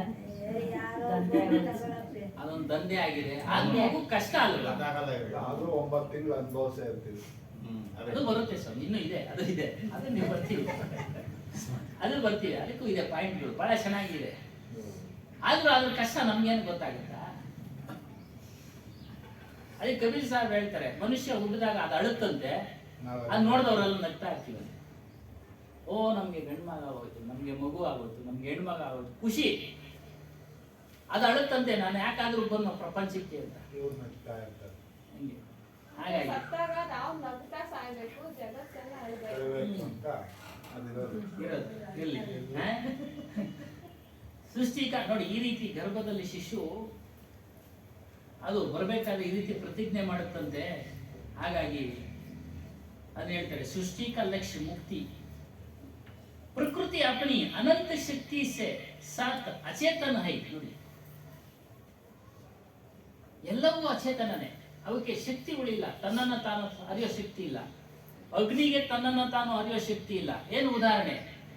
ಜ್ಞಾನಿಗೂ ಒಂದೇ ಗುಣ, ಅಜ್ಞಾನಿಗೂ ಒಂದೇ ಗುಣ, ಅಗ್ನಿ ಗುಣ ಸುಡೋದೆ. ನೀರು ಅಷ್ಟೇ. ಜ್ಞಾನಿಯ ದಾಹವನ್ನ ಅಂಗಿಸುತ್ತೆ, ಅಜ್ಞಾನಿಯ ದಾಹವನ್ನ ನೀಗಿಸುತ್ತೆ. ಅದ್ ನೋಡುತ್ತಾರೋ? ದೇವಸ್ಥಾನನೂ ಇಲ್ಲ, ಆಶ್ರಮನೂ ಇಲ್ಲ ಅಲ್ಲ? ಎಲ್ಲ ಹೋಗಿದೆ. ಹಾಗಾಗಿ ಅದು ಅಚೇತನ, ತನ್ನನ್ನ ತಾನು ತಿಳಿಯೋ ಶಕ್ತಿ ಇಲ್ಲ ಆ ಪ್ರಕೃತಿಗಳಿಗೆ. ಆಕಾಶ, ಭೂಮಿ, ಅಗ್ನಿ, ವಾಯು, ಜಲ, ಪೃಥ್ವಿ, ಅದು ಅಚೇತನ. ನೀನು ಸಚೇತನ. ನೀನು ಯಾವಾಗಲೂ ಜೀವಂತವಾಗಿದ್ಯಾ. ನೀನು ಆತ್ಮಸ್ವರೂಪ, ಎಲ್ಲ ಗೊತ್ತಾಗುತ್ತೆ ನಿನ್ಗೆ. ಹಿಂದಿನ ಜನ್ಮದಲ್ಲಿ ನಾನು ಹಿಂಗಿದ್ದೆ ಅಂತ ನೀನು ಪುರಾಣಗಳ ಮೂಲಕ ನಿರ್ಣಯ ಮಾಡ್ಕೊಳ್ತೀಯ. ನಾನು ಯಾರಿಗೇನೋ ಮಾಡಿದ್ನಪ್ಪ, ಈಗ ಅನುಭವಿಸ್ತಾ ಇದ್ದೀನಿ ಅಂತ ಅನ್ಕೊಳ್ತೀವಿ. ಪುರಾಣಗಳ ಮೂಲಕ ಓದಿ ತಿಳಿದು ಇದನ್ನೆಲ್ಲ ಅವರು ಅನುಭವಿಸಿ, ಅಂದ್ರೆ ತಮ್ಮ ಒಂದು ಬುದ್ಧಿ ಜ್ಞಾನದ ಮೂಲಕ ಅರಿತು ನಮಗೆ ಬೋಧನೆ ಮಾಡ್ತಾ ಇದ್ರು. ಕಬೀರ್ ಸಾಹೇಬರು ಜ್ಞಾನ, ಎಲ್ಲ ಮಹಾತ್ಮರು ಅಷ್ಟೇ, ಅವರೊಬ್ಬರೇ ಅಂತಲ್ಲ. ಆದರೆ ನಾವು ತಿಳ್ಕೊಳ್ಳಲ್ಲ. ಕತೆ ಹೇಳೋದ್ವಲ್ಲ, ಒಂದು ಹಡಗಿನ ಕತೆ, ನೀರು. ಆ ರೀತಿಯಾಗಿ ಸ್ವತಃ ನೀರು ಕುಡಿದು, ಅಂದ್ರೆ ಸ್ವತಃ ಅನುಭವಿಸಿ ಜ್ಞಾನವನ್ನ, ಈ ಜ್ಞಾನವನ್ನ, ಬಿಡುಗಡೆಯ ಜ್ಞಾನವನ್ನ, ಆಧ್ಯಾತ್ಮ ಜ್ಞಾನವನ್ನ ಅನುಭವಿಸಿ ಅವ್ರ ನಂತರ ಪ್ರಚಾರ ಮಾಡಿದ್ರು ಮಹಾತ್ಮರು. ಅದರಿಂದ ನೀನು ಆತ್ಮಸ್ವರೂಪನು, ಸಚೇತನ, ಯಾವಾಗಲೂ ಜೀವಂತವಾಗಿದ್ಯಾ ನೀನು. ಹಾಗೆ ಸತ್ತೋದ್ಮೇಲೆ ನಮಗೆ ಎಲ್ಲಿ ಸ್ವಾಮಿ ನಾವು ಮಾತನಾಡೋದಿಲ್ಲ, ಕೇಳೋದಿಲ್ಲ. ಮುಂದಿನ ಜನ್ಮಕ್ಕೆ ದಯ ಧಾರಣೆ ಮಾಡ್ತೀಯ, ಯಾವಾಗ ಅನ್ಕೊಳ್ತೀಯ ನಾನು ಹಿಂದೆ ಏನ್ ಕರ್ಮ ಮಾಡಿದ್ನ ಈಗ ಹುಟ್ಟಿದ್ದೀನಿ ಅಂತ. ಅದಕ್ಕೆ ಆ ನುಡಿ ಹೇಳಿರೋದು. ಬೇರೆಯವ್ರು ನೋಡಿದಾಗ, ಕುಂಡ್ರನ್ನ ನೋಡಿದಾಗ ಯಾರು ಕರ್ಮ ಮಾಡಿದ್ರು ಏನು ಅಂತೇಳಿ, ಯಾವ ಕರ್ಮ ಮಾಡಿದ್ರು ಏನು ಅಂತ. ಹಾಗಾಗಿ ನೀನು ಸಚೇತನ, ಯಾವಾಗಲೂ ನೀನು ಚೈತನ್ಯ ಸ್ವರೂಪನು. ಚೈತನ್ಯ ಅಂದ್ರೆ ಇನ್ನೇನು? ಶಕ್ತಿ, ಆತ್ಮಶಕ್ತಿ. ಅದು ಸನ್ನಿಧಾನದ ಬದಲಿಂದನೇ ನಾವೆಲ್ಲ ನಡೀತಾ ಇರೋದು. ದೇಹ ಶಿಥಿಲವಾದರೂ ಸಹ, ನಡೆಯಕ್ಕಾಗದೇ ಇದ್ರೂ ಸಹ ಯೋಚನೆ ಮಾಡ್ಕೊಳ್ಬೇಕು. ನಾವು ಯೋಚನೆ ಮಾಡ್ಬೇಕು. ನಮ್ಮ ಅರಿವು, ನಮ್ಮ ಆತ್ಮಸ್ವರೂಪ ಕೆಲಸ ಮಾಡ್ತಾರೆ. ಬೆಡ್ನಲ್ಲಿ ಮಲಗಿರೋರು ಮಾತಾಡ್ತಾರೆ, ಮನೆಯಲ್ಲಿ ನೋಡಿ ಏನೋ ಹೆಚ್ಚು ಕಡಿಮೆ ಆಗಿದೆ, ಅದನ್ನ ಚೆನ್ನಾಗಿಟ್ಟು ಏನ್ ಸ್ವಾಮಿ ನೋಡ ಅಲ್ಲಿ ಏನೋ ಇದೆ, ಅದನ್ನ ಜೋಪಾನವಾಗಿ ಇಟ್ಟಿದ್ಯಾ? ಬೆಡ್ನಲ್ಲಿ ಮಲಗಿದ್ರು ಸಹ ಅಲ್ಲೇನಮ್ಮ ನೋಡಿ ಅದ ಇವು, ಅದಕ್ಕೆ ಸಚೇತನ. ಸೂಜಿ ಸೂಜಿ ಇದು ಉದಾಹರಣೆ. ಹಾಗೆ ಸಚೇತನ. ಬಿನಾ ತ್ಯಾಗಕ್ಕೆ ಮುಕ್ತಿ ನಹಿ. ನೀನು ತ್ಯಾಗ ಮಾಡದೇ ಇದ್ರೆ ಮುಕ್ತಿ ಸಿಗೋದಿಲ್ಲ. ಏನು ತ್ಯಾಗ ಅಂದ್ರೆ ಬಿಡೋದು, ಬಿಡೋದು ಆಸೆ ಆಕಾಂಕ್ಷೆ ಇವುಗಳೆಲ್ಲ ಅಂದ್ರೆ ಅತಿಯಾದ ಆಸೆ ಆಕಾಂಕ್ಷೆ ಮೋಹ ವ್ಯಾಮೋಹ ಇವುಗಳನ್ನ ಬಿಡೋದು. ಅದನ್ನೆಲ್ಲ ಬಿಸಾಕ್ಬಿಡ್ರಿ ಅಂತ ಏನೋ ಹೇಳ್ತಾ ಇಲ್ಲ, ಮಾಡಿಕೊಂಡಿರಿ. ಇದೇ ನನ್ಗೆ ಬೇಕಾಗುತ್ತೆ ಅಂತ್ಯಕಾಲದಲ್ಲಿ ಬರುತ್ತೆ ಅಂತ ಮಾಡ್ಕೋಬೋದು. ಇರೋರ್ಗು ಸುಖ ಕೊಡೋದು, ದಾನಧರ್ಮ ಮಾಡೋದು, ಪರೋಪಕಾರ ಮಾಡೋದು ಎಲ್ಲ ಮಾಡಿ ಇದರಿಂದ ನನಗೆ ವಿಶೇಷವಾದಂಥ ಏನೋ ಸಿಗುತ್ತೆ ಅಂತ ಆಸೆ ಮಾಡಿಕೋಬೇಡಿ. ಕೆರೆಗೆ ನೀರನ್ನು ಕೆರೆಗೆ ಚೆಲ್ಲಿ ನಾವು ಬರೋ ಏನಾದ್ರು ತಗೊಂಬಂದಿದ್ದೀವಾ? ಇಲ್ಲ. ಹೋಗೋವಾಗ ಅಷ್ಟೇ, ಬರೋವಾಗ ಹೆಂಗೆ ಬಂದು ಹೋಗೋವಾಗ ಅಷ್ಟೇ, ಅಷ್ಟು ತಿಳ್ಕೊಂಡ್ಬಿಟ್ರೆ ಸಾಕು. ಮುಂದುವರೆದು ಹೇಳ್ತಾ ಇದ್ದಾರೆ, ದುರ್ಬಲ ವ್ಯಕ್ತಿ ಮುಕ್ತಿ ಮಾರ್ಗದಲ್ಲಿ ನಡೆಯಕ್ಕಾಗೋದಿಲ್ಲ. ಮಾನಸಿಕವಾಗಿ ಯಾರು ದುರ್ಬಲನಾಗಿದ್ದಾನೋ ಅಂದ್ರೆ ಬಲ ಉಳ್ಳದೇ ಇರತಕ್ಕಂಥ ವ್ಯಕ್ತಿ ಮುಕ್ತಿ ಮಾರ್ಗದಲ್ಲಿ ನಡೆಯಕ್ಕಾಗೋದಿಲ್ಲ. ಒಬ್ಬ ಸಾಮಾನ್ಯ ವ್ಯಕ್ತಿ ತನ್ನ ಹೆಂಡತಿ ಮಕ್ಕಳನ್ನ ಅತಿ ಶ್ರದ್ಧೆ ಅತಿ ಪ್ರೇಮದಿಂದ ಪೋಷಣೆ ಮಾಡೋದಕ್ಕೆ ದೃಢವಾದ ಚಿತ್ತದಿಂದ ಕೆಲಸ ಕಾರ್ಯಗಳನ್ನು ಮಾಡ್ತಾನೆ. ಅವನು ದೃಢವಾದ ಚಿತ್ತ ಮನಸ್ಸಿರುತ್ತೆ, ನನ್ನ ಹೆಂಡತಿ ಮಕ್ಕಳನ್ನ ಸಾಕ್ಬೇಕು ಅಂತೇಳಿ, ಅವ್ರನ್ನ ಪೋಷಣೆ ಮಾಡಬೇಕು ಅಂತೇಳಿ. ಅಂತ ವ್ಯಕ್ತಿ ತನ್ನ ಮನಸ್ಸನ್ನ ಬದಲಾಯಿಸಿಕೊಂಡು ಮುಕ್ತಿ ದಾರಿಗೆ ಬಂದ್ರೆ ಅವನು ಮುಕ್ತಿನ ಸಾಧಿಸ್ತಾನೆ. ದೃಢವಾದ ಚಿತ್ತ ಇರಬೇಕು ಮನುಷ್ಯನಿಗೆ, ಮನಸ್ಸಿರ್ಬೇಕು, ದೃಢವಾದ ಮನಸ್ಸು. ಹೆಜ್ಜೆ ಇಟ್ಟ ಮೇಲೆ ಮುಕ್ತಿ ಮಾರ್ಗಕ್ಕೆ ಇದೆಲ್ಲ ತಿಳಿತಾ ಇದ್ದಂಗೆ ತನ್ನ ಹೆಜ್ಜೆನ ಮುಂದುವರಿಸ್ಕೊಂಡು ಹೋಗ್ಬೇಕು, ಹಿಂದಕ್ಕೆ ಹೋಗೋದಲ್ಲ. ಏನು ಇಷ್ಟೊಂದು ಹೇಳ್ತಾರೆ ಅಂತ ಯಾರು ಬಿಡು ಬಿಡು ಬಿಡು ಅಂತಾರೆ. ಯಾವ ಬಿಡೋದು, ಯಾವ ಕಟ್ಕೊಳೋದಪ್ಪ, ಅಲ್ಲಿ ಹೋಗೋದು ಬೇಡ, ಬಿಡೋದು ಬೇಡ ಅಂತ ನಿರ್ಧಾರ ಮಾಡಿಬಿಡ್ತಾರೆ. ಬರೋವರ ಏನೋ ಗ್ಯಾರಂಟಿ ಇಲ್ಲಮ್ಮ, ಅದು ಎಲ್ಲ ಬಿಡು ಬಿಡು ಅಂತಾರೆ ಅಂತ ಕಬೀರ್ ಸಾಹೇಬ್ ಎಲ್ಲೂ ಹೆಂಡತಿ ಮಕ್ಕಳನ್ನ ಬಿಡು ಅಂತ ಎಲ್ಲೂ ಹೇಳಿಲ್ಲ. ನಮ್ಮ ಹನುಮಾನ್ ದಾಸರು ಸಹ ಹೇಳಿಲ್ಲ. ಹಿಂಗೆ ಮನೆಯಲ್ಲಿ ಹೆಚ್ಚು ಕಡಿಮೆ ಆಗ್ಬಿಡ್ತು, ಕೇಳ್ಬಿಟ್ಟು ಯಾವ್ದೋ ಮನೆಯಲ್ಲಿ ಕಂಪ್ಲೇಂಟ್ ಬಂತು ಆಶ್ರಮಕ್ಕೆ ಗುರುಗಳ ಹತ್ರ. ಹಿಂಗೆ ಅವರು ವ್ಯಕ್ತಿ ಇರ್ತಾರೆ, ಒಬ್ಬರನ್ನೇ ಉದ್ದೇಶಿಸಿ ಅಲ್ಲ, ಸಂಸಾರನೇ ಮಾಡಕ್ ಬರದೇ ಇರತಕ್ಕಂತ ಮುಟ್ಟಾಳನ್ನ ಪಾರಮಾರ್ಥ ಮಾಡ್ತಾರ ಅಂತ ಬೈದ್ರು. ನೋಡಿ, ಸಂಸಾರನೇ ಮಾಡಕ್ಕೆ ಆಗದೆ ಇರತಕ್ಕಂತ ಮುಟ್ಟಾಳು ಸಾಮಾನ್ಯವಾದ ಇನ್ನು ಪಾರಮಾರ್ಥ ಮಾಡ್ತಾರ ನೋಡಿ. ಅದಕ್ಕೂ ಇದಕ್ಕೂ ಹಿಂಗೆ ಹೋಲಿಕೆ ಆಗ್ತಿದೆ. ಅದಕ್ಕೆ ಹೇಳಿ, ಯಾವ ವ್ಯಕ್ತಿ ತನ್ನ ಹೆಂಡತಿ ಮಕ್ಕಳನ್ನ ಪ್ರೀತಿಯಿಂದ, ವ್ಯಾಮೋಹ ಅಲ್ಲ, ಅವ್ರನ್ನ ಸಾಕ್ಬೇಕು, ನನ್ನ ಜವಾಬ್ದಾರಿ, ನನ್ನ ಕರ್ತವ್ಯ ಅನ್ನೋ ಪ್ರೀತಿ, ಲಿಮಿಟೆಡ್ ಪ್ರೀತಿ ಇರುತ್ತೆ, ಅಲ್ಲೇ ಇರಬೇಕಲ್ಲ. ಕೆಲಸ ಮಾಡ್ತಾನೆ, ದೃಢವಾದ ಚಿತ್ತದಿಂದ ಪೋಷಣೆ ಮಾಡ್ತಾನೆ, ಅಂತ ವ್ಯಕ್ತಿ ಪಾರಮಾರ್ಥನು ಮಾಡ್ತಾನೆ ಅನ್ನೋದು ಒಂದು ಅರ್ಥ. ಅದಕ್ಕೆ ಅವನಿಗೆ ಸಂಸಾರನೇ ಮಾಡಕ್ಕಾಗದೆ ಇರತಕ್ಕಂತ ವ್ಯಕ್ತಿ ಇನ್ನು ಪಾರಮಾರ್ಥ ಮಾಡ್ತಾನ. ಪಾರಮಾರ್ಥ ಅಂದ್ರೆ ಪರಮ ಸತ್ಯವನ್ನ ತಿಳಿಯೋದು. ಅರ್ಥ ಮಾಡಕ್ಕಾಗ ಯೋಗ್ಯತೆ ಇಲ್ಲವನು ಅದನ್ನ ಮಾಡ್ತಾನ ಅನ್ನೋ ಅರ್ಥದಲ್ಲಿ ಅವ್ರಿಗೆ ವಿವೇಚನೆ ತಿಳುವಳಿಕೆ ಕೊಟ್ಟು ಹಾಗೆ ಮನುಷ್ಯನು ಮಾಡ್ಬೋದು. ಹಾಗಾಗಿ ದುರ್ಬಲ ವ್ಯಕ್ತಿ ಮಾಡೋದಕ್ಕೆ ಸಾಧ್ಯ ಇಲ್ಲ. ಅದಕ್ಕೆ ನಾವೆಲ್ಲರೂ ಮಾನಸಿಕವಾಗಿ ಬಲಗೊಳ್ಬೇಕು. ದೈಹಿಕವಾಗಿ ಬಲ ಇದೆ, ಏನು ಒಂದು ಲಿಮಿಟೆಡ್, ಒಂದು 60-70 ಅವರವರ ದೇಹದ ಪ್ರಕೃತಿಗೆ ಅನುಗುಣವಾಗಿ ಬಲ ಇರುತ್ತೆ. ಆಮೇಲೆ ಕೆಲಸ ಮಾಡೋಕ್ಕಾಗೋದಿಲ್ಲ. ಮನಸ್ಸು ಕೆಲಸ ಮಾಡುತ್ತಲ್ವರ ಸಾಯೋವರೆಗೂ. ಅದಕ್ಕೆ ಮನಸ್ಸನ್ನ ದೃಢವಾಗಿ ಇಟ್ಕೊಳ್ಳಿ. ನೀವು ಮುಕ್ತಿ ಮಾರ್ಗದಲ್ಲಿ ನಡೀರಿ. ಭ್ರಮ, ಮಿಥ್ಯ, ಧಾರಣ, ಮಾಯಾ, ಮೋಹ, ಭ್ರಾಂತಿ, ವಹಂ ಇವೆಲ್ಲ ಮುಕ್ತಿನ ತಿಂದಾಕ್ಬಿಡ್ತವೆ.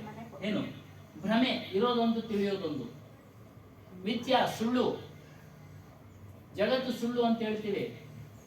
ಯಾಕೆ ಸುಳ್ಳು ಅಂತ ಹೇಳ್ತೀವಿ ಅಂದ್ರೆ, ಆಗಲೇ ಹೇಳ್ದಂಗೆ ಸೂಜಿನೇ ತೆಗೆದುಕೊಂಡು ಹೋಗಕ್ಕಾಗೋದಿಲ್ಲ, ಇನ್ನ ಜಗತ್ನ ತೆಗೆದುಕೊಂಡು ಹೋಗ್ತೀರಾ, ಅದಕ್ಕೆ ಸುಳ್ಳು ಅಂತ ಹೇಳೋದು. ನಮ್ಮಿಂದ ಏನು ಬರೋದಿಲ್ಲ ಅಂತ ಅಷ್ಟೇ. ಇರೋವರೆಗೂ ಅನುಭವಿಸಕ್ಕೆ, ಅದು ಅನುಭವಿಸಕ್ಕೆ ಪ್ರಾರಬ್ಧ ಕರ್ಮ ಇದ್ರೆ ಅನುಭವಿಸ್ತೀವಿ, ಇದ್ರು ಆಗೋದಿಲ್ಲ.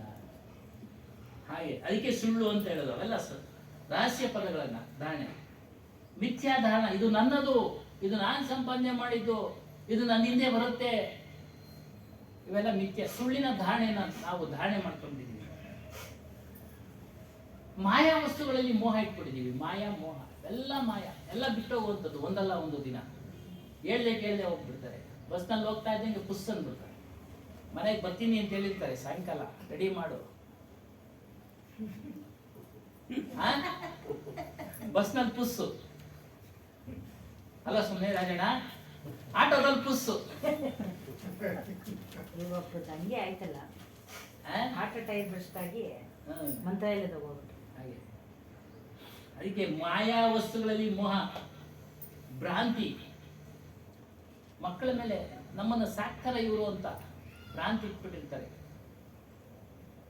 ಮುಂದಕ್ಕೆ ನಾವು ಮುದುಕರಾದಾಗ, ವೃದ್ಧಾಪ್ಯರಾದಾಗ ಇವ್ರು ನಮ್ಮನ್ನು ಚೆನ್ನಾಗಿ ನೋಡ್ಕೊಳ್ತಾರೆ ಅಂತ ಅತಿಯಾದ ವಿಶ್ವಾಸ ಇಟ್ಬಿಟ್ಟಿರ್ತಾರೆ.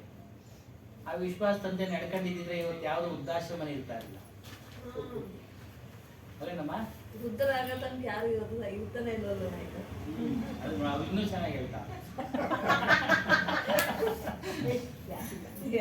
ಯಾಕಂದ್ರೆ ಅವ್ರ ಮನೆಗೆ ಘಟನೆ ಆಗೋಯ್ತದು ಪಾಪ. ಏನ್ ಮಾಡಕ್ಕಾಗ? ಅದೇನಮ್ಮ, ಅತಿಯಾದ ಆಸೆ, ಅದೇ ಭ್ರಾಂತಿ. ನಿಮ್ಮ ಸುರಕ್ಷತೆ ನೀವು ಕಾಪಾಡ್ಕೊಳ್ಳಿ, ಇಟ್ಕೊಳ್ಳಿ. ಅದಕ್ಕೆ ನನ್ನಂತವರೆಲ್ಲ ಬುದ್ಧಿವಂತರಾಗ್ತಾರೆ. ಅವ್ರ ಜೊತೆ ಇರ್ತೀವಲ್ಲ ಬುದ್ಧಿವಂತರು, ಅವ್ರ ಬುದ್ಧಿವಂತಿಗೆ ನಾವು ಸ್ವಲ್ಪ ತಗೊಂಡಿದ್ದೀವಿ. ಎಲ್ಲಿ ಜ್ಞಾನಿಗಳು ಅವರು ಒಂದು ರೀತಿ ಲೌಕಿಕ ಜ್ಞಾನಿಗಳು, ಇವರು ಅವರು ಎಲ್ಲ.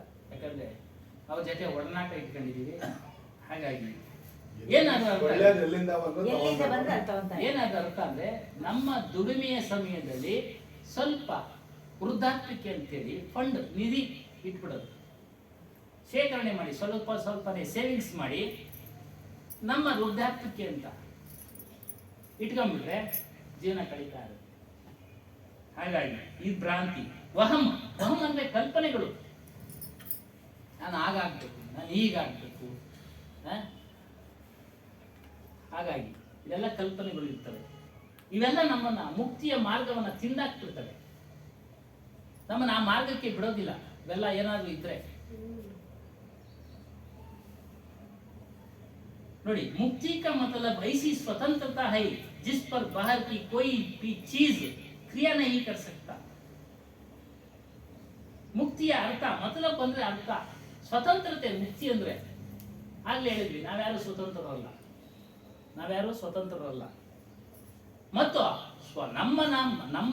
ನಾವು ಸ್ವತಂತ್ರರಾಗಬೇಕಾದ್ರೆ, ನಾವು ಬಂಧನದಿಂದ ಬಿಡುಗಡೆ ಆಗ್ಬೇಕಾದ್ರೆ ಹೊರಗಿನ ವಸ್ತುಗಳು ಏನು ಕೆಲಸಕ್ಕೆ ಬರಲ್ಲ. ಹೊರಗಿನ ವಸ್ತುಗಳು ಏನು ಕೆಲಸಕ್ಕೆ ಬರಲ್ಲ. ವಾಲ್ಮೀಕಿ ಕತೆ ನೆನಪು ಮಾಡ್ಕೊಳ್ಬೇಕು. ಅವ್ರವ್ರು ಮಾಡಿದ್ದು ಅವ್ರವ್ರಿಗೆ. ಗಂಡ ಹೆಂಡತಿ ಒಂದು ಮನೆಯಲ್ಲಿ ಮಕ್ಕಳು ಎಲ್ಲ ಇರ್ತಾರೆ. ಹೆಂಡತಿ ಬಂದು ಸತ್ಸಂಗ ಭಾಗವಹಿಸಿ ಮುಕ್ತಿ ಮಾರ್ಗದಲ್ಲಿ ಹೋಗ್ತಾ ಇದೆ, ಅದು ಅವ್ರಿಗೆ. ಹೆಂಡತಿ ಮಾಡಿಬಿಟ್ರು ಗಂಡನಿಗೆ ಪಾಲು ಅಂದ್ರೆ ಇಲ್ಲ,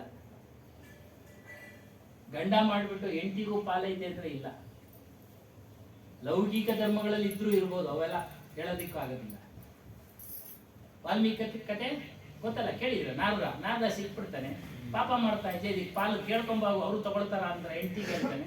ಅವ್ನು ಹೇಳಿದಾಗ ರತ್ನಾಕರ ಅಂತ ಅವನ ಹೆಸರು ಹೋಗಿ ಹೇಳ್ತಾನೆ, ನಾನು ಪಾಪ ಮಾಡ್ತಾ ಇದ್ದೀನಿ, ಸಾಕ್ತಾ ಇದ್ದೀನಿ ಅಂತೆ, ನಿಮಗೆ ಪಾಪದ ಫಲ ನೀನು ತೆಗೆದುಕೊಳ್ಸ್ಯಾ?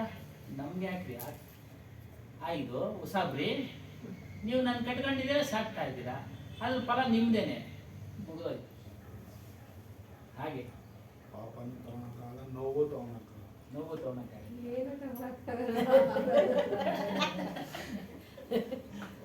ಹಾಗಾಗಿ ಅವ್ರೇನು ಮಾತಾಡಲೇ ಇಲ್ಲ ಇವತ್ತು. ಏನ ಅಣ್ಣ ಅವರು ಹೇಳಿ ಅಣ್ಣ. ಇಲ್ಲ, ನೀವೇನಾದ್ರು ಸಾರೇನೋ. ಏನು ತಗೊಳಕ್ಕಾಗಲ್ಲ, ಚೈನ್ಗಳು ಏನು ಮಾಡ್ತಾರೆ ಮಾತ್ರ ಕೇಳ್ತಾ ಇದ್ದೆ. ಅದು ಬಾಹ್ಯ ವಸ್ತುಗಳು ಸ್ವಾಮಿ. ನಕ್ಲೀಸ್ಗಳು ಅವೆಲ್ಲ ಮಾಡಿದ್ರೆ ಚೆನ್ನಾಗಿ ಎತ್ತಿಕೊಂತಾರೆ, ಅದನ್ನ ತಗೊಳಕ್ಕಾಗಲ್ಲ.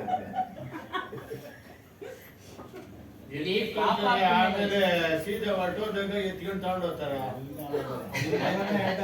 ಸ್ವಾಮಿ ಅದೇ ಕೊಟ್ಟು ಉತ್ತರ. ನೋಡಿ, ಅವರು ರಾಮಸ್ವಾಮಣ್ಣ ಹೇಳಿ ಉತ್ತರ ಮೌನವಾಗಿದ್ರು. ಅಷ್ಟ ಕೊಟ್ರೆ ಅವ್ರು ಅಷ್ಟೇ ಫಾಸ್ಟ್ ಆಗಿ ಹೇಳಿದ್ರು. ಹಾಗಾಗಿ ಮೂಗ್ನತ್ತು ಬಿಚ್ಚಿಬಿಡ್ತಾರೆ ಅಲ್ಲಿ. ಶನಿವಾರ ಬಿಟ್ಟಾಗ ಇವಾಗ ಇಲ್ಲ ಬಿಟ್ಬಿಡ್ತಾರೆ ಮೂಗಂತೂ ಬೆಸ್ಟ್ ಆಗಿ. ಹೋಗ್ನತ್ತಿದ್ರೆ ನಾವ್ ಈ ಕಡೆ ಬರ್ತಾ ಇದ್ದಂಗೆ ರಾಜ್ಯ ಹೊತ್ತೆಲ್ಲ ತೆಗ್ಬಿಟ್ಟು ತಗೊಂಡ್ಬಿಡ್ತಾರೆ. ಅದೆಲ್ಲ ಆಗಿದೆ, ಅದಕ್ಕೆ ಇವಾಗೆಲ್ಲ.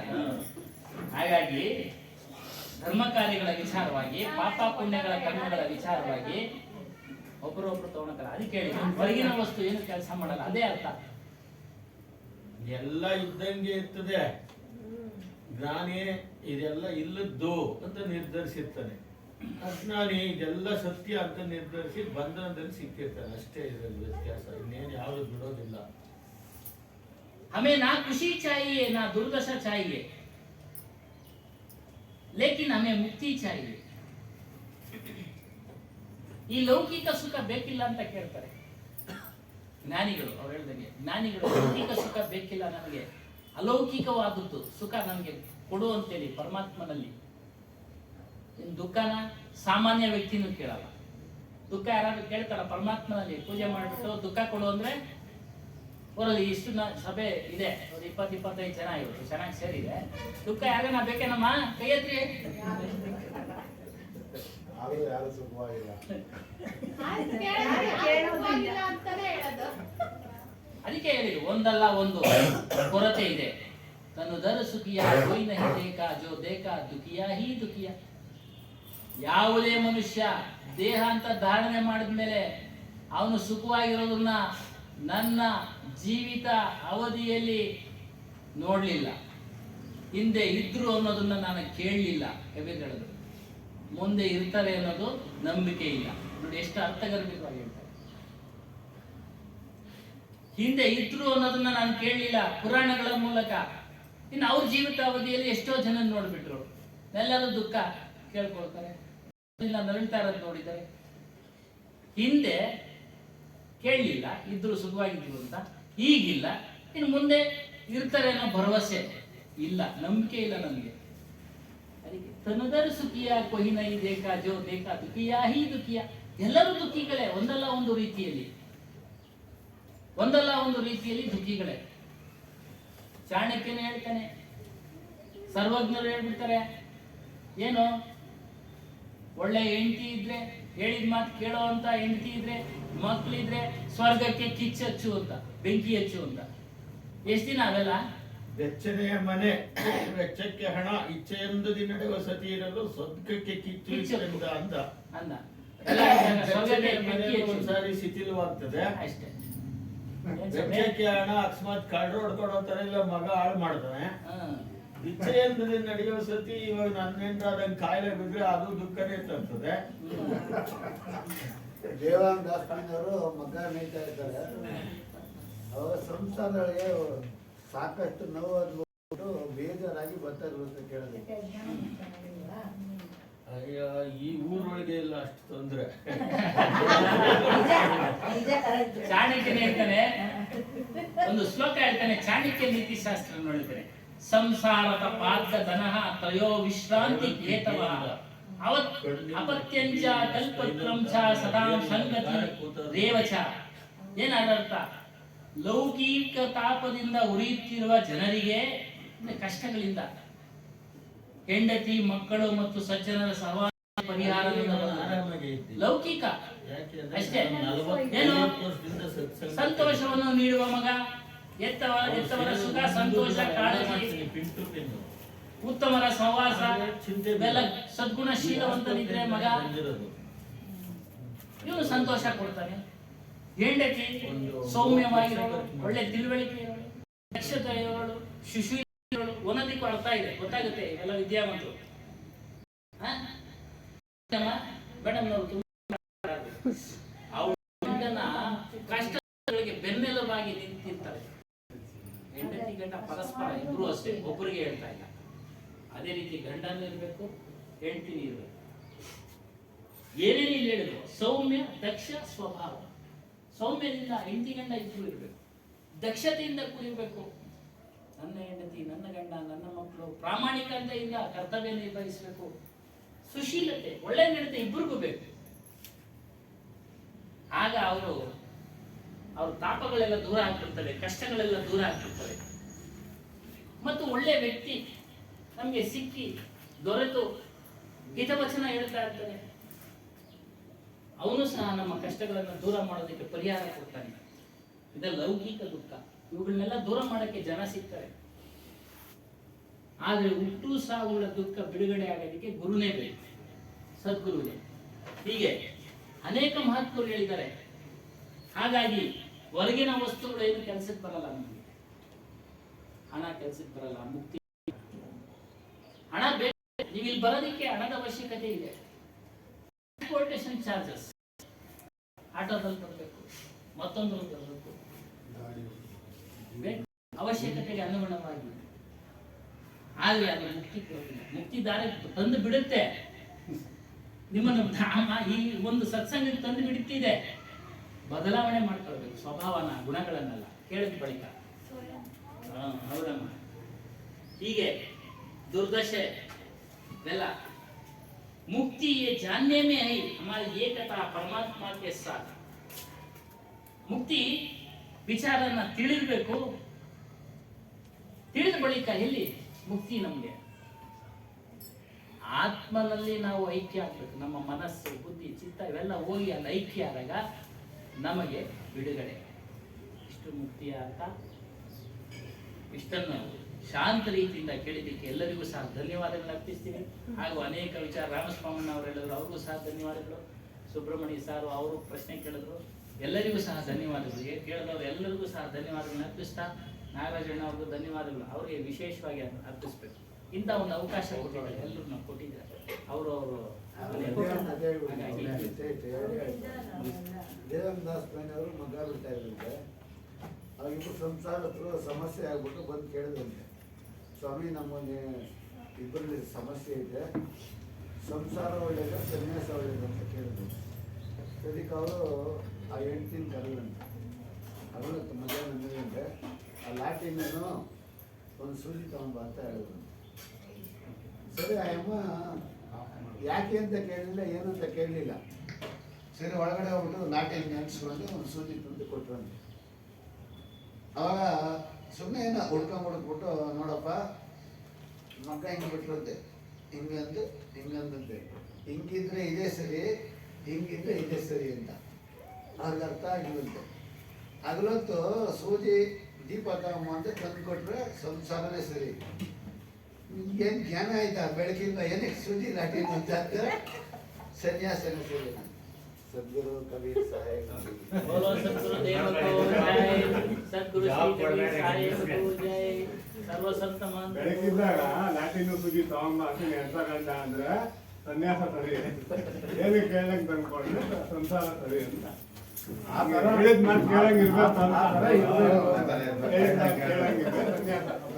ಸಂಸಾರ ಹೇಳಿದ ಮಾತು ವಿರೋಧ ಮಾಡಿದ್ರೆ ಸನ್ಯಾಸ ಹೇಳಿ.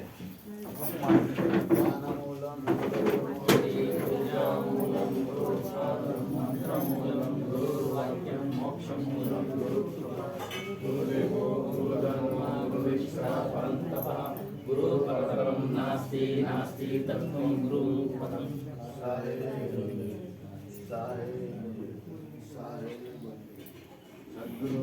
कबीर साहेब की जय.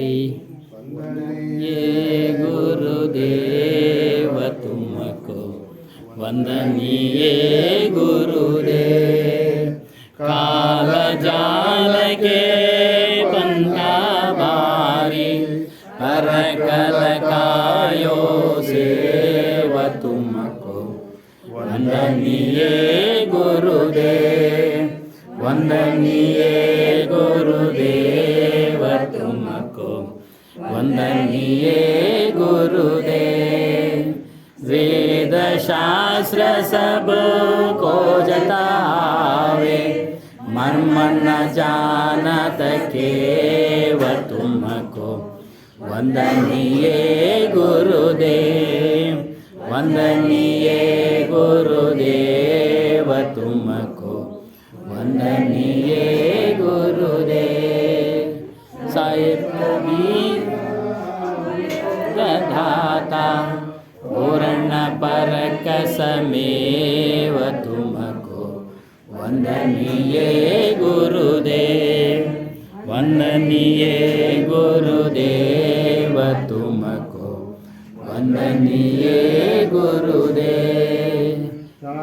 कबीरा अभय पद दाता पूर्ण पर कसमेव तुमको वंदनीय गुरुदेव, वंदनीय गुरुदेव तुमको वंदनीय गुरुदेव।